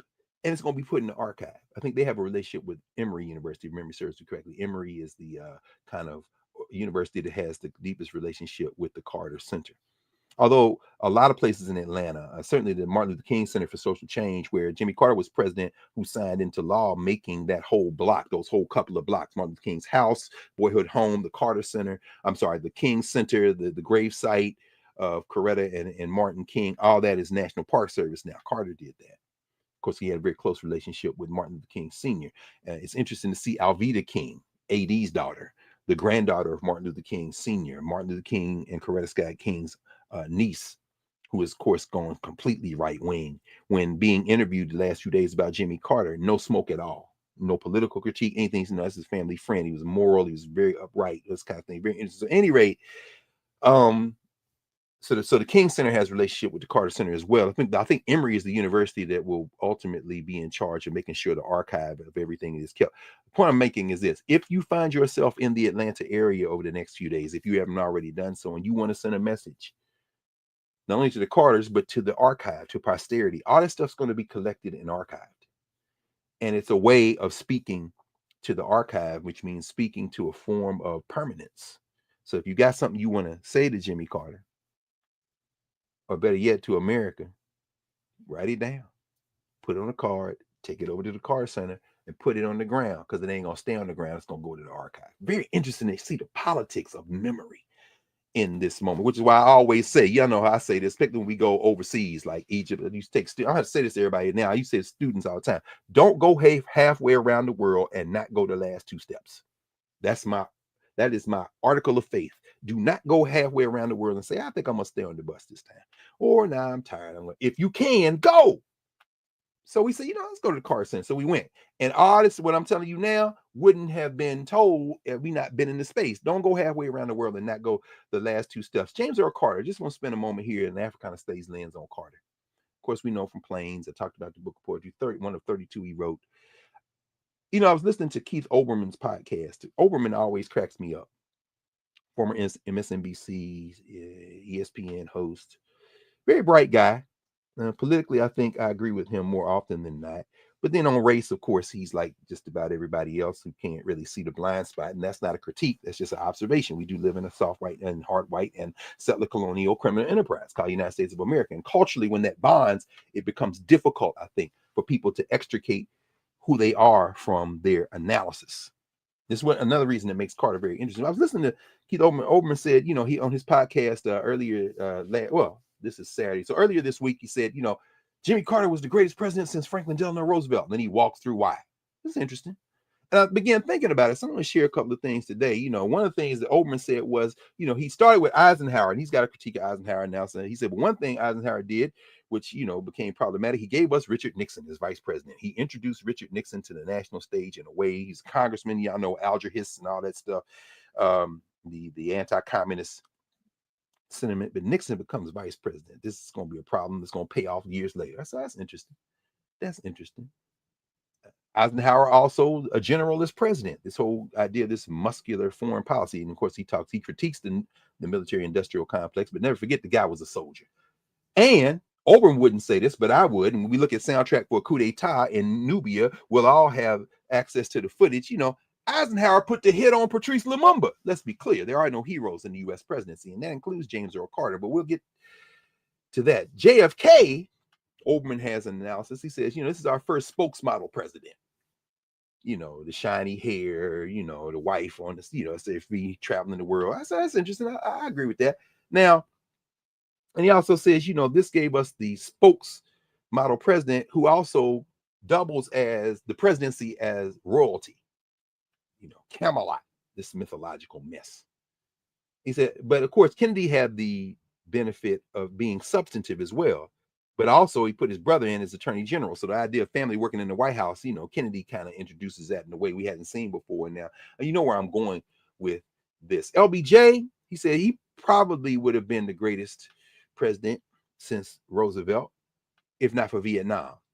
And I think that's where the race thing for me begins to peek in. You can't see your blind spot. The Great Society programs, I think, might for me still make Johnson the greatest. Now, of course, we're talking about the greatest among small people politically, because it's a criminal enterprise. Let me be very clear about this. We're not talking about the greatest aspirations of humanity. We're talking about a fight we've been in since somebody snatched us and put us on boats. Okay, that's why I completely understand, embrace everyone who would refer to themselves as a descendant of slavery, descendant of slaves. I understand it.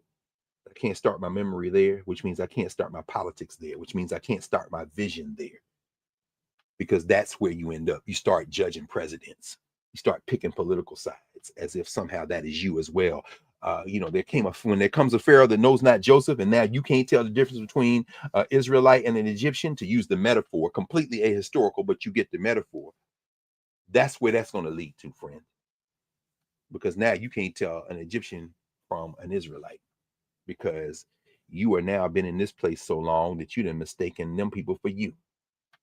Like you can ask them for something. Anyway, I understand. We'll come back to that in a minute. Now, Nixon, of course, Nixon is the lawless presidency.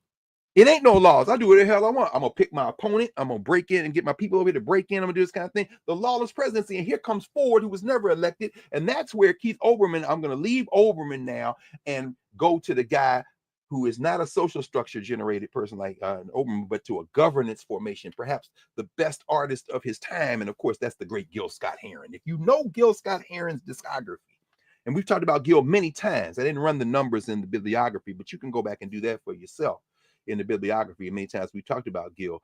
But when we get to Ford, Ford is who Gil Scott-Heron called oatmeal man. Remember, he's like cold oatmeal. It ain't good to eat. It ain't got no taste. You try to season it up, but it's still oatmeal. He said this guy came out of Michigan. Ain't nobody vote for him. Nobody voted for him for vice president. Remember, that's because Spiro Agnew. And of course, as Gil Scott-Heron said, Ag didn't knew enough to stay out of jail. But at any rate, you get Ford because he ain't gonna hurt nobody. Then Nixon implodes. Now Ford's the president. Nobody voted for him for president. But this is what Jerry Ford did. If Nixon is the lawless president, Ford is the one who said, listen, with that pardon, this is the sanction of no consequences. No one is above the law. One is above the law. The president of the United States. Now, John Boyd Roberts, him and his friends codified that day before yesterday, but it is Ford who says, let's take Nixon out. We're not going to make an example of Nixon for his crimes. Let him go to San Quentin. As Gil Scott-Heron said in ... dash, the ghetto code, he says, do not go to jail, go to San Clemente. Do not go to jail. Do not collect $200. Let's give you $200,000. In other words, Ford pardons Nixon, which Carter, by the way, at his inauguration, thanks Ford for. A flaw in the Carter presidency. Now, that guy should have been prosecuted if you believe what you believe. But when you're in a criminal enterprise, can you really commit a crime? Anyway, that's a philosophical story for another day. Carter is the outlier. He's the outlier. We'll return to Jimmy Carter in a minute because that's what we're here to discuss. And remember, of course, the title of today, as I thought about it, we talked about it, Jimmy Carter and the possibilities and limits of the United States. That's what we're talking about when we talk about Carter in many ways. But let's skip over Carter for a second and go to the gladiator invader of Grenada, Ronald Wilson Reagan. From the moral intellectualism of Jimmy Carter.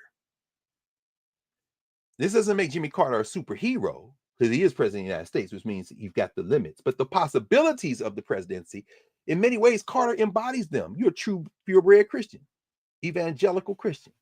You don't want to kill nobody. You weren't against the death penalty completely. You said you had a couple of exceptions till your wife, Rosalind, kept talking with you and working on you to the point where you said, yeah, you're right. I can't be a Christian. Okay, you're right, Rosalind. No death penalty. Now, some of us, myself included, say, nah, there should be some exceptions. But, hey, Carter, he's clear. Who is he replaced by? An amoral dunce. The second spokesmodel after Kennedy. And the father of Trumpism. But Gil Scott-Heron laid that out in Rerun. He laid it out in B-Movie. If you go back and look at B-Movie, Gil Scott-Heron's incredible piece of work is like 8 minutes where he goes through, and the first thing he says in B-Movie is you hear the drums kick in. Boom, boom, boom, boom, boom, boom, boom, boom, boom, boom, boom, boom, boom, boom, boom. About 9 minutes later, he comes to sing that part.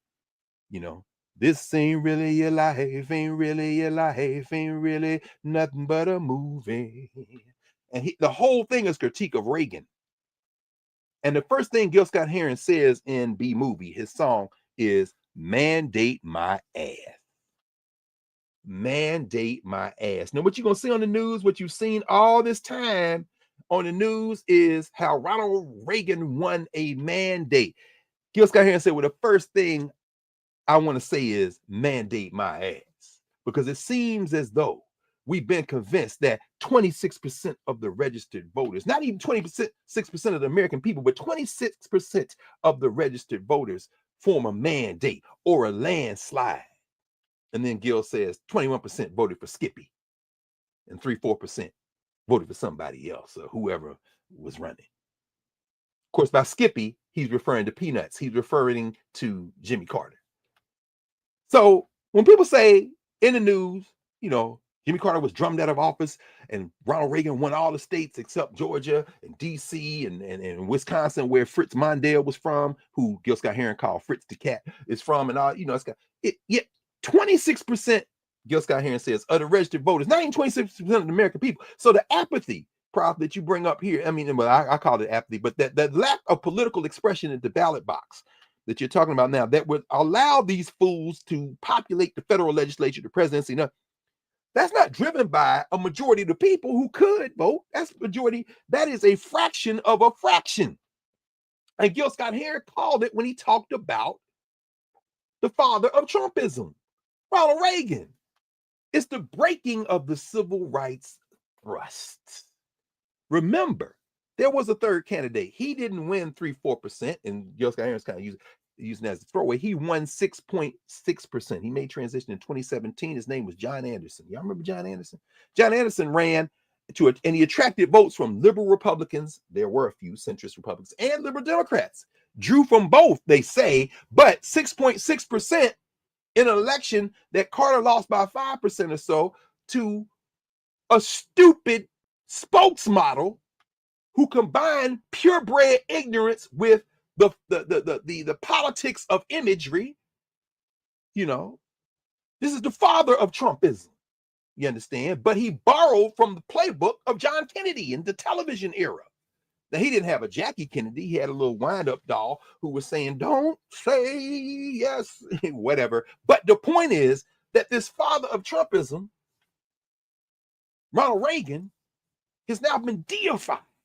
Because guess what? The idea of avatars that you embrace almost as religious figures and cult figures, perhaps born in its strongest sense with Kennedy, finds another level in Reagan, who ended the civil rights era in terms of the concept of the federal presidency. That's why when we come back to Carter, it's going to be very important for us to think about it. And also remember that in those primaries, Keith Olbermann actually does make this point. He says the other thing the Kennedys do in terms of in addition to nepotism is install this idea that they have a brand that is unassailable. So remember who ran against Carter and was leading him in many polls early in the primaries. That would be Ted Kennedy. You understand? Now, ultimately, Carter trounces him and gets ahead, this kind of thing. But, and of course, after Reagan comes Bush the first, George Herbert Walker Bush. George W. Bush is not Jr., but he is Bush II. Politically, we don't have much to say about George Bush the first, except he kind of represents someplace the dying wing of the GOP, as is being completely overwhelmed by the invasive host of white nationalism that has left Democrats and now going to Republicans. And interesting, when you listen to B-Movie, Gil Scott Heron, I mean, this guy's ability to see forward and back map it was prescient. George W. Bush is a kid. He's still tooling around, drinking champagne units in the military, whatever, you know, gentlemen see at Yale. So he ain't even on the map. So why does Gil Scott Heron in B-Movie refer to George Bush the first as Papa Doc? There ain't no baby Doc politically yet. What did Gil see? Anyway, he says George Papa Doc Bush. Remember, George Bush ran the CIA. So, but George Bush is almost like the dying GOP. Now, he gave us a few gifts, one of which was Clarence Thomas. We'll come back to that in a minute. And then here comes the bizarro Jimmy Carter. That would be y'all's friend, Bill Clinton. He's the bizarro Jimmy Carter. Because remember, he ain't got no problem killing people. Left the campaign trail to sign a death warrant on a black man in Arkansas to prove to them white boys that I'm one of you. I feel your pain. His Sister Soldier moment. I'm not that close to the blacks, but I am kind of close because unlike Jimmy Carter, who never pretended he could play an instrument, Bill Clinton blowing wind through a woodwind instrument on Arsenio Hall. Come on. Contrast that with this documentary, Jimmy Carter, Rock and Roll President, where he's at the White House because it was under Jimmy Carter that the idea of Black Music Month was elevated to a thing. And the year before that, he had a huge concert at the White House. And you see it, the footage, you got Dizzy Gillespie and Sarah Vaughan, Max Roach, Dizzy Gillespie at the White House in the Rose Garden playing music with all these people there. And then at the height of it, Dizzy Gillespie says, hold on, come here, Mr. President. He asked for salt peanuts, but you got to sing the lyric. Salt peanuts, salt peanuts. He said, Jimmy Carter, I can't sing. Oh, well, you gonna come sing this song. Jimmy Carter's, but what comes out in the documentary is he has an expansive knowledge of music. It's the music he grew up on. Plains, Georgia, 80% Black. When you read Jimmy Carter's memoirs, and he wrote 32 books. I only had a couple that I didn't have in storage. One is called Our Endangered Values. Jimmy Carter wrote a book on fly fishing, an outdoor journal. I got Carter's books. And so anyway, but there's one when you talk about An Hour Before Midnight. That's the book where he writes about his early life. His father, white nationalist, but he employed all these Black people on the farm. And Jimmy Carter said, my friends were all Black kids. You know what I'm saying? The lady who helped raise me, Black. My mother's friend, all these people in Plains, Black people. Jimmy Carter, when you see the footage, the Staple Singers, when you see the footage, he said it was two singers I wanted to sing at my inauguration at the Kennedy Center, the concert, I think one was Willie Nelson, other was Aretha Franklin. Him and Willie Nelson was like this. Him and Bob Dylan was like this. He said, Dylan, as you saw in that clip, Dylan said, the first time I met Jimmy Carter, he quoted my lyrics back to me. Willie Nelson, he knew everything I had. He would go in his office, in his private office, to make decisions, and Jimmy Carter said, I would be playing Willie Nelson's gospel album. Because I grew up singing them gospel songs. I'm talking about them Black gospel songs. Songs like we heard in Columbus, Georgia at St. Mary's Road Presbyterian on New Year's Day. Jimmy Carter, and then when you read Carr Bird's book, The Outlier, he talks about the fact that while in the White House, Jimmy Carter would read 200 to 300 pages a day. Where do you even find the time to read 200 and 300 pages? Donald Trump ain't read 200 pages in his life. If he did, half of them had crayon marks on them that he put there trying to figure out what the hell was being. Maybe he wrote what he read. But anyway, the point is this. Carter's musical grounding in terms of cultural meaning making, unassailable. Bill Clinton, I know Bill Clinton's familiar with a lot of Black stuff, and you always got the sense that it was a means to an end. And he blowing through a saxophone on Arsenio Hall, and he pointing, yes, okay. The bizarro Jimmy Carter. Why? Because his politics were not Jimmy Carter's politics. They were the politics of the triangulation strategy, Jim Carville, swamp creature still crawling around, vomiting out stuff like this. It was the post-civil rights era stuff. Reagan overwhelmed Carter with most of the people not participating at all. And the message the Democrats got was, let's double down on white nationalism. This is what Ron Walters was writing about for many years before he made transition. So Clinton's the bizarro. Jimmy Carter in political and public policy, talk about welfare, so-called reform, all these kind of things, deregulation, all this stuff. The Democratic Party ended at the presidential level with Jimmy Carter. The D is still there, and because the D is still there, a lot of people who have those politics of Carter and even more progressive are still in that shell. To again reiterate the point you're making, Prof, in terms of how these labels can be used and not used. But in this sense, that's where you find those people for sure. But at the presidential level, the lesson they got was, let's go chase these phantom white voters. They got overwhelmed with the brainless because of the brainless spokes model, the Reagan era. And then, of course, you get Bush too. The stupid scion, baby doc to Papa Doc, to extend and finish Gil Heron's metaphor. The South has been reclaimed. This ain't the South of Jimmy Carter, the South of the so-called New South, which itself has some challenges that we can talk about in a minute. But this is the old times there are not forgotten South, the Make America Great Again South. For that window that came in the wake of the 1960s, where you get these working class and poor whites in a kind of boomlet of the fusion politics of the 1880s and 90s, connected with these Black folk and others who are trying to move in a different direction. Remember, Carter loses in 1980 and 84. Jesse Jackson runs, trying to extend that civil rights coalition, that rainbow coalition, to borrow from what he borrowed from Fred Hampton and the Panthers. And he runs again in 88. But by then they're fighting for something that Clinton and them and for that matter, Joe Biden and them have decided is worthless, which is what? The idea of a true, deep, multiracial democratic project. They abandoned that. Jimmy Carter was the height of it, which is why we say the end of an era. It isn't just a life, it's an era. So by the time you get to the stupid scion, he also brings in the idea of something that we've become so familiar with now and so comfortable with now that we don't even think about it anymore. He brings in the Rasputin to evoke a Russian kind of metaphor, and that would be Dick Cheney. George Bush ain't the president, it's Dick Cheney. Richard Nixon ain't the president, it's Henry Kissinger. That wasn't true of Nixon. They were partners in their criminal enterprise. But when Jimmy Carter stands there and tells Gerald Ford on the debate stage, yeah, Henry Kissinger the president, he ain't that far from untrue. Particularly when you look at the fact that in Carter's 4 years, you see the independence of Zimbabwe. It was Rhodesia when Carter took office. And he talked about to the end of his life being proud of helping Zimbabwe be born. I don't mean that he's not an American president. Let's be very clear about that, because in that same 4-year period, that's when Walter Rodney was blown up in Guyana. And while somebody brought this up on Sirius XM, when we were talking about this, talking about it in passing, Jimmy Carter, somebody said, remember that was also the period when those African people followed from the West Coast to Guyana, Jim Jones, and the slaughter there, the suicides there, the killings there in Guyana, that happened under Carter as well. But Henry Kissinger, before that, Kissinger is just an adventurist in Africa. Remember, Reagan, Reagan will do this later, but before that, Nixon and Ford, they all for apartheid in South Africa. That's their partners. And of course, that funky ass gladiator invader of Grenada, Ronald Reagan, also pro-apartheid man. Go to hell, wherever you are already there. No need to wish you to a place you already are, Reagan. But, and I've cussed so many times this morning by saying that name, I shouldn't say it anymore, but you know who I'm talking about.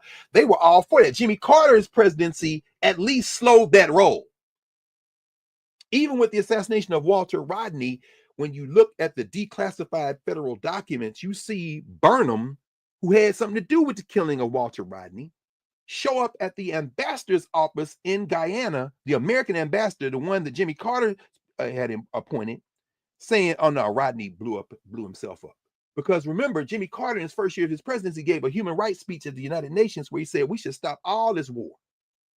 And that foreign policy directive trickled down through the Carter administration. So in the country of Guyana, which, by the way, had free elections in 1992, and when to this day, the people of Guyana, in fact, they released a statement a couple of days ago. They said, we respect Jimmy Carter. We celebrate his life, because when he was at the Carter Center, one of the things they do would travel around the world saying that, they got to have free and fair elections, not without problems, mind you. I'm not talking about, I'm not saying that there weren't problems, but I am saying that they helped in Guyana in 1992 achieve a different government. But Burnham went to the ambassador's office after Walter Rodney had been killed, and the United States making inquiries like, what the hell?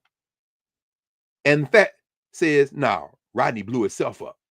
Yeah, that was the line that Burnham and then said, Burnham Forbes, no, Forbes Burnham, Walter Rodney killed himself.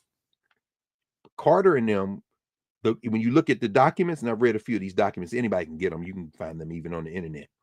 It would say the United States suspects that Burnham and them had something to do with it, with the murder of Walter Rodney. So at any rate, let me continue. So the stupid scion, the South has been reclaimed. You got a Rasputin in the case of Dick Cheney whispering in their ear, and we saw that his daughter got a medal the other day. I'm gonna talk about that as we kind of wind up in a few minutes. And then after that, of course, is the black JFK, black royalty, and that would be Obama. Now, I would stop short of calling him a bizarro civil rights president or a DEI version of the presidency, but only mildly short. I don't have a lot of smoke for Barack Obama because I don't have any expectations of Obama except the symbolic expectations. He is, after all, the president of the United States. And unlike Jimmy Carter, he's a generation after Carter. So it would be unfair to saddle Obama with an expectation that he would emerge out of this African human rights struggle that we refer to as the civil rights and black power movement. He certainly had the affect, he certainly has the sensibility, and he has the outsized intellect to absorb that, but he also comes from a different background and a different set of sensibilities. And so, we talk about a black president. Certainly Toni Morrison, kind of an offhanded remark, referred to Bill Clinton as the first black president. No, he's the bizarro Jimmy Carter, with all due respect, ancestor. I would say if you're going to use a metaphor to call a white man black, that would be Jimmy Carter, not Bill Clinton. And in terms of calling the black man black, that would be Barack Obama. But since many of us don't really stop to consider what the presidency of the United States is, we would expect Barack Obama to be a black president instead of a president who happens to be black. And I think it's more the latter than the former. So I'll stop short of calling him a bizarro civil rights movement president or a DEI version, or even a bizarro Jimmy Carter. But yikes, let me think about that. Might be worth bringing up on Monday night in office hours. But was Obama the bizarro Jimmy Carter? Something to think about. Then comes Trump, the counter-revolution of 2016 through 2029. If the Manchurian candidate, Junior Varsity Vance, doesn't take him out before then. But the counter-revolution, to borrow from Gerald Horne, my man Gerald Horne, the counter-revolution of 1776, the counter-revolution of 1836 in terms of Texas. He's finishing a new book now, where he continues the counter-revolution metaphor for a trilogy on counter-revolution. I would add the counter-revolution of 2016. Because what you see there is that, what do we see in Trump? You see Nixon's fecklessness and lawlessness. You see Kennedy's mastery of the media. You see Johnson's war making. You see Ford's immunization shot. Remember, Roberts was brought into this criminal enterprise as an apprentice of William Rehnquist. Goes back to Nixon, William Rehnquist, because remember when he had the so-called Saturday Night Massacre, where Nixon was trying to clean up the Justice Department and all his people, and what's his name? His wife, Martha Mitchell. John Mitchell was the attorney general, and the wife is out there talking crazy. And so Rehnquist was a young bull. Hey, bring him in. Rehnquist was intimidating voters out there in Arizona. Barry Goldwater guy. Well, John Roberts comes from that genealogy. So, don't mistake Citizens United as an accident. Don't mistake Trump versus the United States as an accident. Roberts is on board, and that's before the ideologues like Beer Kavanaugh, McConnell, Gorsuch, or the handmaid Amy Coney Barrett. Not to mention the one that Bush, as I said, I would return to for a minute, put on there, which would be Clarence, wholly owned subsidiary of billionaires Thomas, Jenny Thomas's boy. So the idea then that Ford's immunization shot of Nixon opens the door for the president to do whatever the hell they want to do.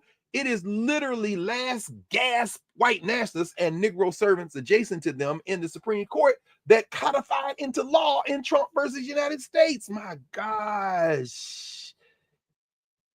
So Trump also institutionalized Clinton's sloppiness on steroids. Jimmy Carter gave an interview to Playboy that everybody here of a certain age remembers. Remember Jimmy Carter said, "I've lusted in my heart after women." See, this is the problem Jimmy Carter had. Jimmy Carter out here talking like he's not the president. Dude, you can't talk like you're in the pulpit at Sunday school testifying. Or maybe you think you can because you have an aspiration of the United States in general and the presidency in particular that has you transcend the boundaries of politics. But one thing Jimmy Carter was terrible at was the politics of imagery. You on TV in a sweater while people are freezing and the gas prices are out the roof and the economy that you have no control over in terms of geopolitics, because as Gil Scott-Heron said in B-Movie, the Arabs have bought the second world and put a firm down payment on the first. Now you got to deal with all this beyond your control, and they got the hostages in the line, and you on TV talking about what we have is a crisis of confidence, which then the press takes and amplifies and puts a label on it that you never said out of your mouth. And they call it from this day to this day, the malaise speech. It's Jimmy Carter. You can't be honest like that. Playboy, first of all, you and Playboy having an interview. You're an evangelical Christian. Then they ask you, but then you are an evangelical Christian who hangs out with pot smoking in the White House, Willie Nelson and Bob Dylan and the Allman Brothers, and who got busted for drugs. And Jimmy Carter refused to distance himself from Greg Allman. So, so Carter is hanging out with these cats, many of them. But then they ask you and you say, yeah, I've lusted after women in our heart. Well, guess what? Bill Clinton lusted after women in the Oval Office. Shout out to Monica Lewinsky and the person who tried to find her a job after that to clean it up. That would be the first friend. We know him as Vernon Jordan. Well, Trump then takes that sloppiness on steroids, that misogyny, and while Jimmy Carter lusted in his heart, Donald Trump moved that lust to the White House from the marriage altar, all the while by confessing on Access Hollywood that you don't have to worry about lusting in your heart. You can lust with your hand. And guess what? The worst impulses of humanity moved out and said, that's the guy we want in the White House. Not once, but twice in the counter-revolution. And of course, bring in the family values. He got that from Bush and Kennedy. Bring your family in. Work and see what the hell would happen. So let me kind of put this in the context. As I said, this was an Africana studies analysis. So I want to be very clear again with the spirit of here we are in January to articulate this in a way that is very clear. We're applying our Africana studies framework because that's the other thing in 2025. This isn't the university. We've jailbroken the university. That's in the past. We have established something else, and we're going to continue to build on that and reinforce it and grow it exponentially in 2025. So for social structure, remember our 6 categories: social structure, governance, ways of knowing, cultural meaning making, movement and memory. We have those. Well, no. Yeah, that's it. Social structure. The presidency, Jimmy Carter represented that New South. The New South, meaning in a wave of new different governors in the South. It was a combination of folks that perhaps we haven't seen. We certainly hadn't seen it before.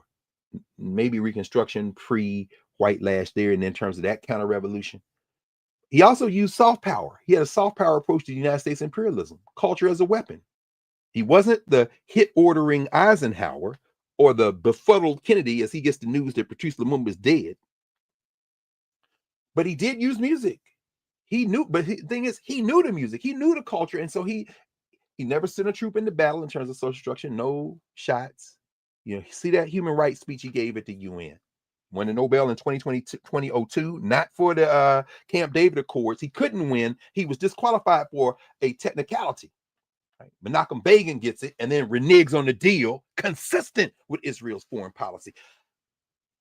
Sadat gets it, costs him his life. When we go to Kemet, those first 2 weeks of August 25 this year, like last year and the year before and every year we've been, we're going to stop at the memorial and the gravesite of Anwar al-Sadat, and we will hear and be in conversation about the story of why Anwar Sadat lost his life across the street from where his grave is when those cats from the Muslim Brotherhood took him out, in part because you compromised with Israel.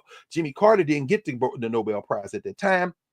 They disqualified him on a technicality, but he did get it in 2022 for the work he did after the Carter Center, which is what most people are talking about, but that's why we're spending the day doing what we're doing. He won with 98% of the black vote when he ran for president. He also won with 81% of the Latino vote. And in Texas, Jimmy Carter won Texas, 87% of the Latino vote. Why? Because this is the emergence of a possibility of a South that has been beaten back into the street and the grave by political actors, and then many of us don't even vote. So now we're saying, what could be here? We're trapped. We're not trapped in Louisiana, Mississippi, Texas. We're not trapped in Georgia, Alabama, South Carolina, North Carolina. We're not trapped there if we participate. James Earl Carter at the presidential level in terms of federal politics was the last time. People say, what about Barack Obama? Barack Obama's coalition wasn't as strong as Jimmy Carter's coalition that first time. And yes, a lot of it had to do with Watergate and the context, but let me be very clear about this. It's very interesting to see because once he got in, he put all these non-white people in power. Yeah, he started the Department of Education and the Department of Energy.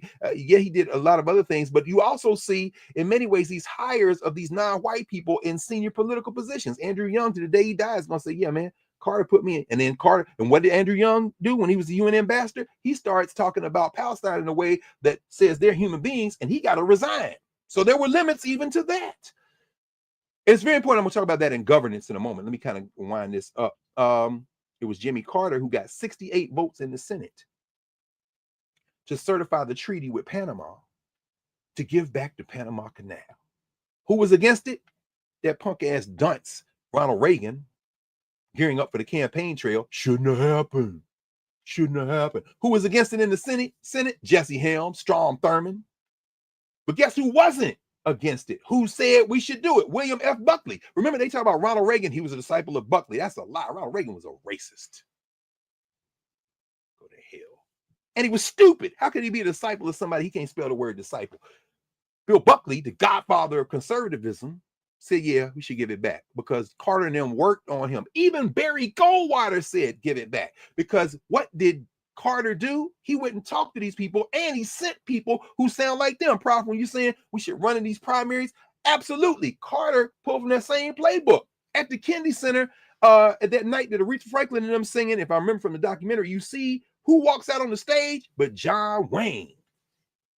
John Wayne walks out on stage and says, I am from the opposition, but the loyal opposition, because we got to put our country first. And he says, so Mr. President, I wish you all success. Jimmy Carter calls John Wayne and say, hey man, I know the president of Panama is your friend. Yeah, that's true. All right.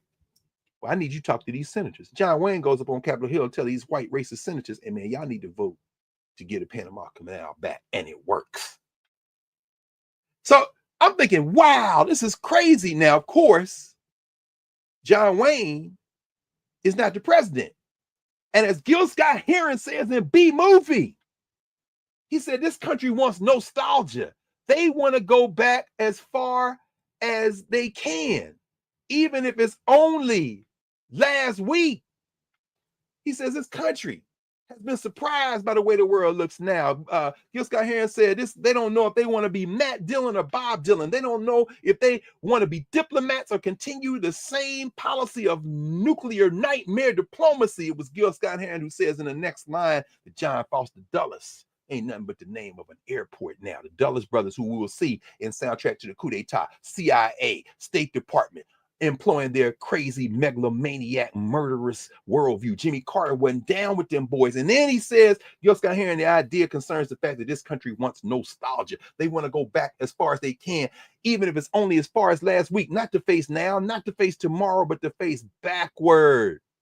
He says, and when America found itself having a hard time facing the future, they look for people like John Wayne. This is what Gil Scott Heron said. He said, but since John Wayne was no longer available, they settled for Ronald the Ray Gun. And it has placed us in a situation that we can only look at as a B movie. Come to us.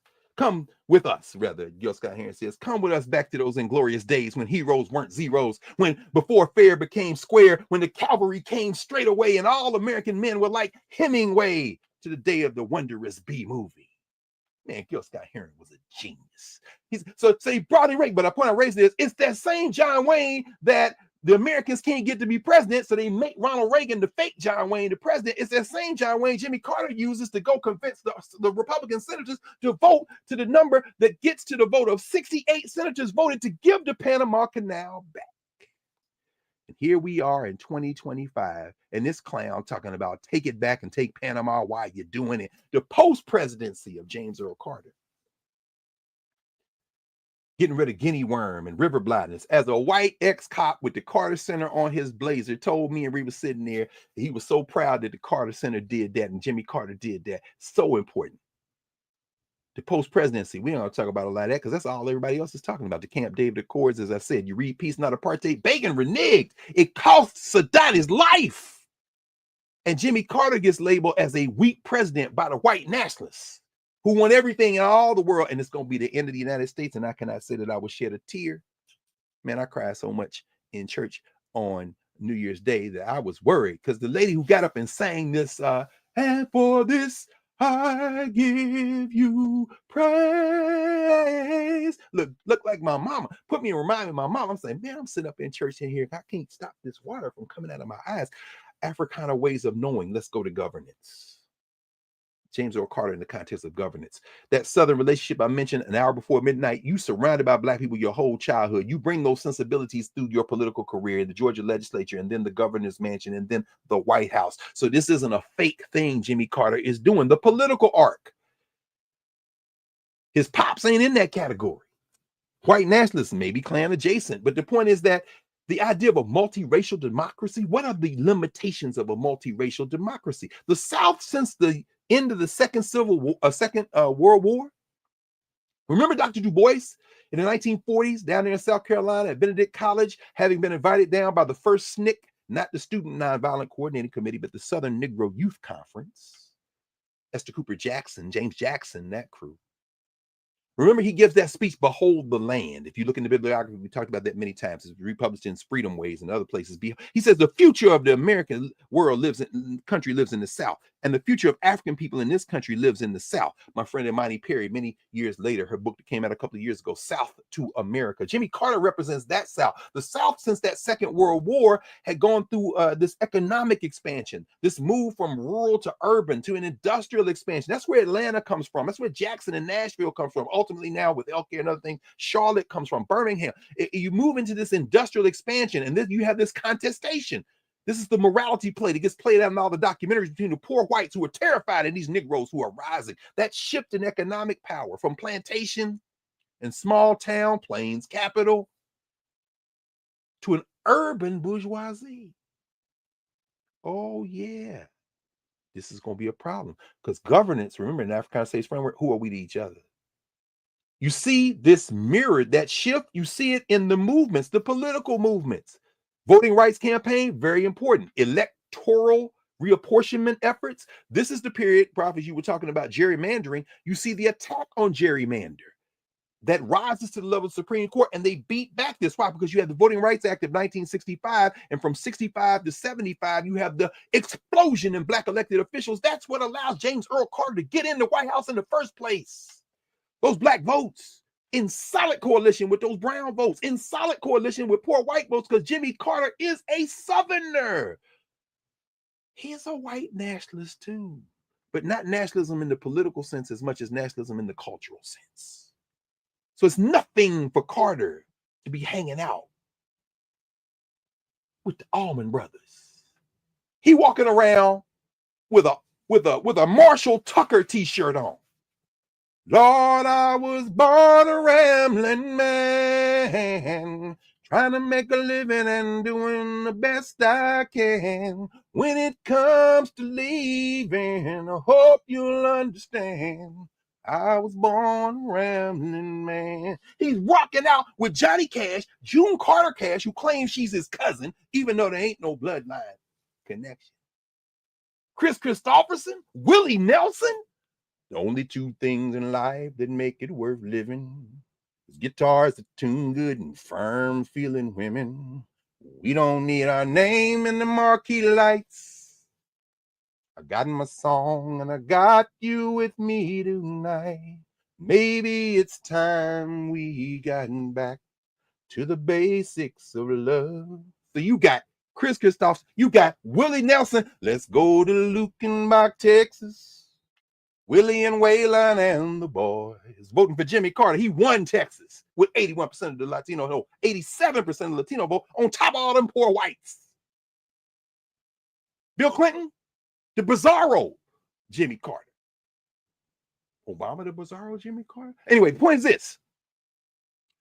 What you see is this coalition, but this coalition that forms maybe shows you the limits of the possibilities of the United States, because that civil rights struggle that crested with that transformation creates this uneasy alliance, because you've got the white upper classes that buy in. That's Atlanta, friends.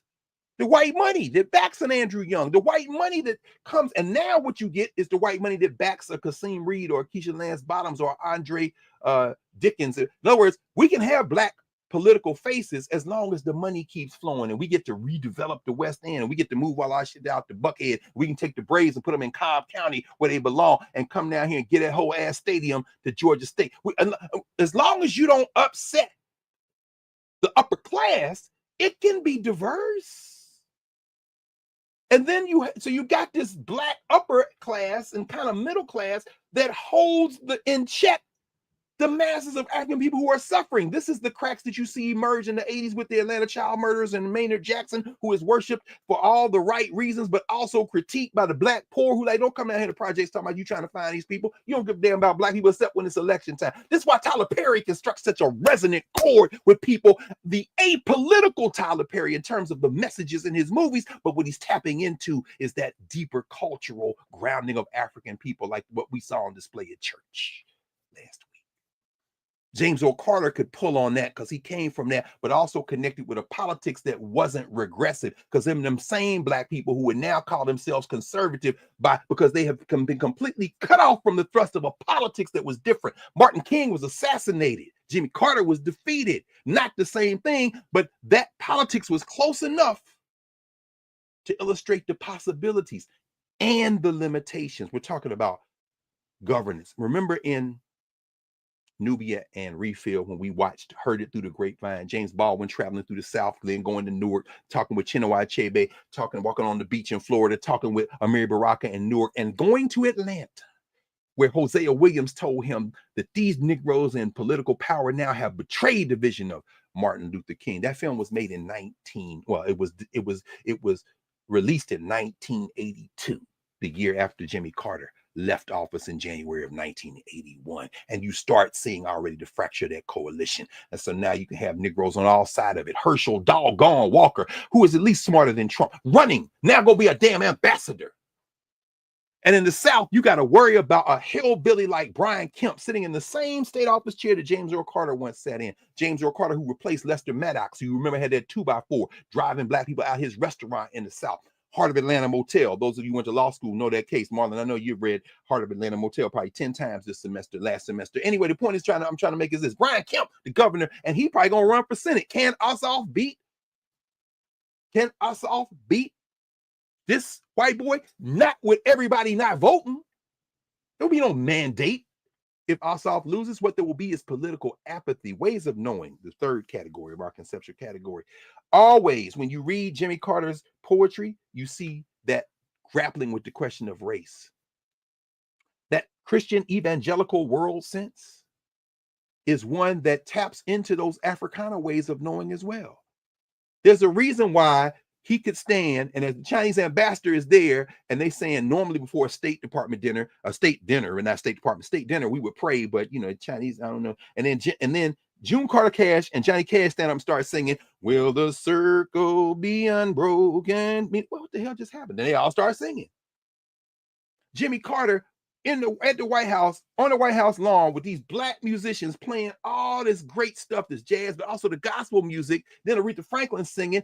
Shit, Aretha Franklin saying "God Bless America" the way Ray Charles sang "America the Beautiful." For a minute, you might start believing that shit yourself, because they have put that propaganda under a floor with a way of knowing that makes you believe that this might be possible. But the political office will remind you that there are limits to that possibility. But in those ways of knowing, he's tapping into a world sense that is adjacent to the Africana world sense and informed by that world sense. So therefore, you can see in Africana communities why Jimmy Carter is attractive to people. Science and technology, very interesting. Let's think about for a minute the question of mass media, these delivery systems we have now, while we're able to do this now electronically. Before that came the print media and radio. Radio persists. And again, thank you, Prof, always eternally for allowing me to be part of this community where we all have this access to this question of radio. Again, radio, very important, that voice to ear, that conversation. But science technology under the Carter administration, really, he walks into a press conference as one black dude consistently at all the press conferences at the White House, the guy with the earring, the great graduate, the Cheney Wolf, the great graduate of Cheney State University, you know what I'm talking about, the great Ed Bradley. And when Jimmy Carter calls the black press corps to the White House, because one of the critiques of him is that you're not engaging with the black press, not black reporters, the black press. He says, honestly, because he's always on this honesty thing, he's honestly the only one person I can name in this room by name consistently is Ed Bradley. And so then, but that starts a conversation because he's not inviting them generally. He just broadly get some black journalists. No, he's very deliberate. Only a couple of years, maybe the year before Carter took the presidency in 76, maybe 75, the National Association of Black Journalists was founded. And so you invited through the NABJ. And so you're saying we had Richard Prince on the show, on the morning show yesterday. And Richard Prince is a great journalist. He has a website called Journalisms. JOURNAL-ISMS, Journalisms. I've encouraged everybody to look at it. Great. He's got a beautiful article on there on Jimmy Carter and the black press, talking about science technology, delivery system of the press. And he says one of the mistakes Carter made in that meeting was you invited the black press, but you invited the publishers and the reporters. So the reporters got different questions than the publishers. The publishers want to know, as he reports famously in the article, one here, Denise Rollard Barnes, the good sister who publishes now the Washington Informer, her father, Calvin Rollard. Calvin Rollard gets up and says, Mr. President, when are you going to advertise in my newspaper? Wait. I mean, so one thing Richard says is maybe you shouldn't invite the publishers and the reporters at the same time. Lerone Bennett, is talking about how John H. Johnson was sitting there. Jimmy Carter invites all these people because I need to understand how better to engage with this. I want to elevate this as well. Very important work, cultural meaning making. We talked about Carter and music, so I won't go over that again. Just go, if you look at that documentary, you're going to see James Cleveland up there singing with the Stable Singers. What the hell is going on here? Jimmy Carter bringing the people he grew up listening to. And then sitting in planes, he's doing an interview, and they got him with a bunch of albums that he owns, talking about these albums. And they talking about how Jimmy Carter knows opera, and Bo knows football, right? Jimmy Carter knows opera, and all these other things. He's sorting through the records, and he's talking about Bob Dylan. That's I believe, the album closest to his face, because you can't see the camera's that way. It's facing this way, and you see Carter looking at this album. So all you see is the backs of the albums. But as he's going, I spotted James Cleveland and the Angelic Choir. I have all those albums. Maybe about 20 years ago, maybe 25 years, I started collecting them. So now they're harder to get, the vinyl. So all those albums with the painted covers, James Cleveland and the Angelic Choir, James Cleveland and the Southern California Community Choir, James Cleveland, and you name it. Then, of course, Albertina Walker and all these other ones. And, Peace Be Still. They play a little bit of Peace Be Still, which they sang at the White House. And Jimmy Carter singing the words. Very important to understand that cultural meaning making. Movement and memory, finally, our last category, the black kind of black adjacentness of Carter in African memory. In other words, Jimmy Carter not black. He's not black. He ain't the first black president, first African president. But there's an adjacentness to blackness in Carter that evokes a different kind of thing. In Africa, you go to Rhodesia? No, you go to Zimbabwe. The Horn of Africa, you go different places. Certainly when you talk about his work on disease curing, you're going to hear some decent conversations about Jimmy Carter. Now, very interestingly, however, that same Zimbabwe does not allow Jimmy Carter in to monitor elections. He goes up there with, who was it? Kofi Annan. I started to say Thabo Mbeki, but it wasn't. It was Kofi Annan, the former UN chair, Gracia Machel, Samora Michel's wife, a political force in her own. Then Michelle was killed in a crash that still to this day ain't been explained. And then she married Nelson Mandela. They formed a group called the Elders. These older political figures who then went around the world doing. Zimbabwe said, y'all can't come here. This is late Mugabe. So there's that. In the United States, of course, many people, and I'm kind of winding to a close in a second here, the first president many of us remember, Carter was the first president we remember. See, in the South, this is how we used to do it. And some of y'all did this, didn't you? In your elementary school or whatever, they would have mock elections. And I remember in the election, all the black kids voted for Carter in 76. I was 11 years old. So that would be maybe what, 5th, 6th grade? So we sitting in there in this school we've been bused to. Our community black as hell. Our schools not. We are plurality, but a minority. I've never been a minority. Then and now, as you say, Prof, we're the global majority. But in that school, that wasn't the case. Voting for Carter was sending a message. 4 years later, in 80, you have a same mock election. Reagan wins in the South. Because this racist starting his campaign in Philadelphia, Mississippi is appealing to that deep-seated Klan sensibility. And Jimmy Carter's sensibility, that new South has been beaten back. In the Caribbean, I mentioned Jonestown. I remember I mentioned the Walter Rodney assassination. He moved from the Carter administration challenging the assassination of Walter Rodney to the gladiator invader of Grenada. I use that phrase often to refer to Ronald Reagan because that too was Gil Scott-Heron. After B-Movie, he does a song called Rerun for the election of 1984. We don't need no rerun. We don't need no rewind. We don't need no rerun. We've seen all the reruns before. Gil Scott-Heron, man, serious business. So, I would encourage people to look at that rock and roll president, Jimmy Carter, rock and roll president. Maybe we should do a Nubian refill on it because it's very interesting. And if you get a chance, I'll drop this link in the chat in a minute. Dr. Melvin Owens, Reverend Melvin Owens, we'll put that doctor on him. Reverend Melvin Owens, who is the president of the Alabama State Missionary Baptist Convention, who spoke at at St. Mary's Road United Methodist Church on the 1st of January, the Emancipation Proclamation Day is what they call it, Emancipation Proclamation Day ritual, which takes place throughout the South. There was one in Phoenix City, a sister preached there. But that moment where he took Exodus 1:8, whoo, man, think about that. He says, Joseph's family, his brothers, sold him into captivity. Sound familiar? Then Joseph is there, and then all these numbers grow. Sound familiar? And they got all these people here till you get to Moses, the Egyptian. And the metaphor, you should see the metaphor now. But Moses comes to his senses after reconnecting to his roots. Moses, we gotta go. Yikes. I'm looking at a man in the deep South, hundreds of black people singing the hell out these songs. Got me in here crying. I'm saying, this woman look like my mom. I just left my mother's grave. I'm in the ways of knowing. Those of you who reject Christianity, I'm right there with you, shoulder to shoulder. But that underlying ways of knowing, oh, you can't play with that. That says African is the beginning of time. And then this man gets up. Oh, no, we don't know what to expect. And he preaches a sermon that basically says black people need to drop this criminal enterprise. Because this done got to the point now. It got to a point in Egypt where you couldn't tell the difference between an Egyptian and a Hebrew. Now, what day are we in now? Oh, Clarence Thomas or Barack Obama. You can't tell the difference between an Egyptian and a Hebrew, an African and a criminal enterprise. Can you do that? I'm going to drop that link in the chat. And then thanks as well, finally, to Dr. Jihad Aleem Hood.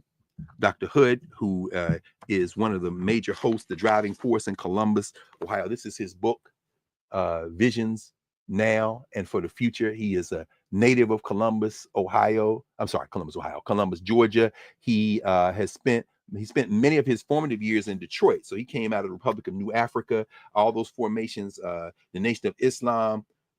This is a brilliant brother. He just published this, Euphoria Books and Wellness Publishing. They have a coalition of black groups in Columbus, Georgia that is so formidable. Got to sit with the great niece of John Clark.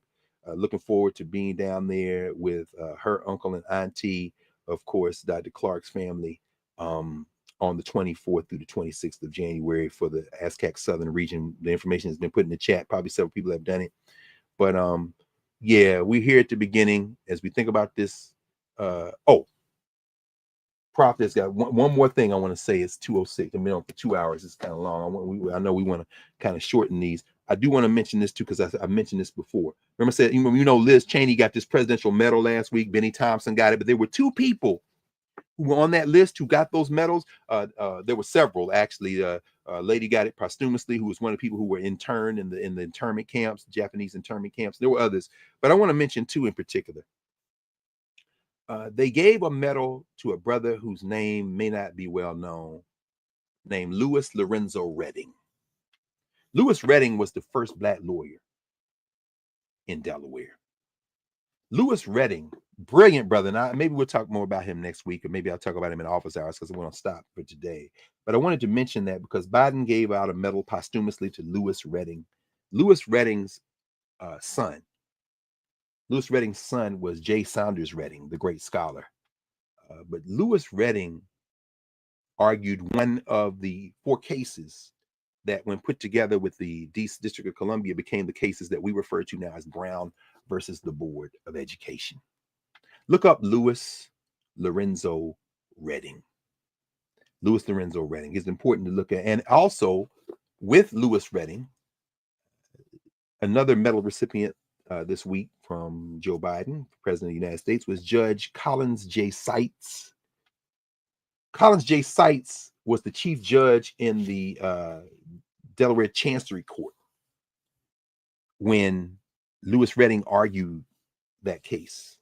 And it was the logic, the reasoning of Redding as it was absorbed into the opinion of Judge Seitz, Judge Seitz, that became the backbone of what the Supreme Court used in its decision of Brown. It was the Delaware language that found its way into the Brown versus Board of Education case. So Lorenzo Redding, Louis Lorenzo Redding and Judge Collins Seitz, Seitz.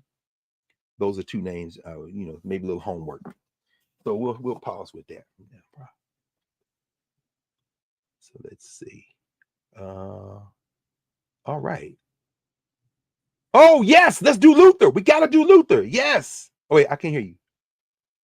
I'm muted. I apologize. Okay, now I'm muting now. Tell us about this, Prof. Nice place to stop, right? Hold on, let me do one more thing. Let me remove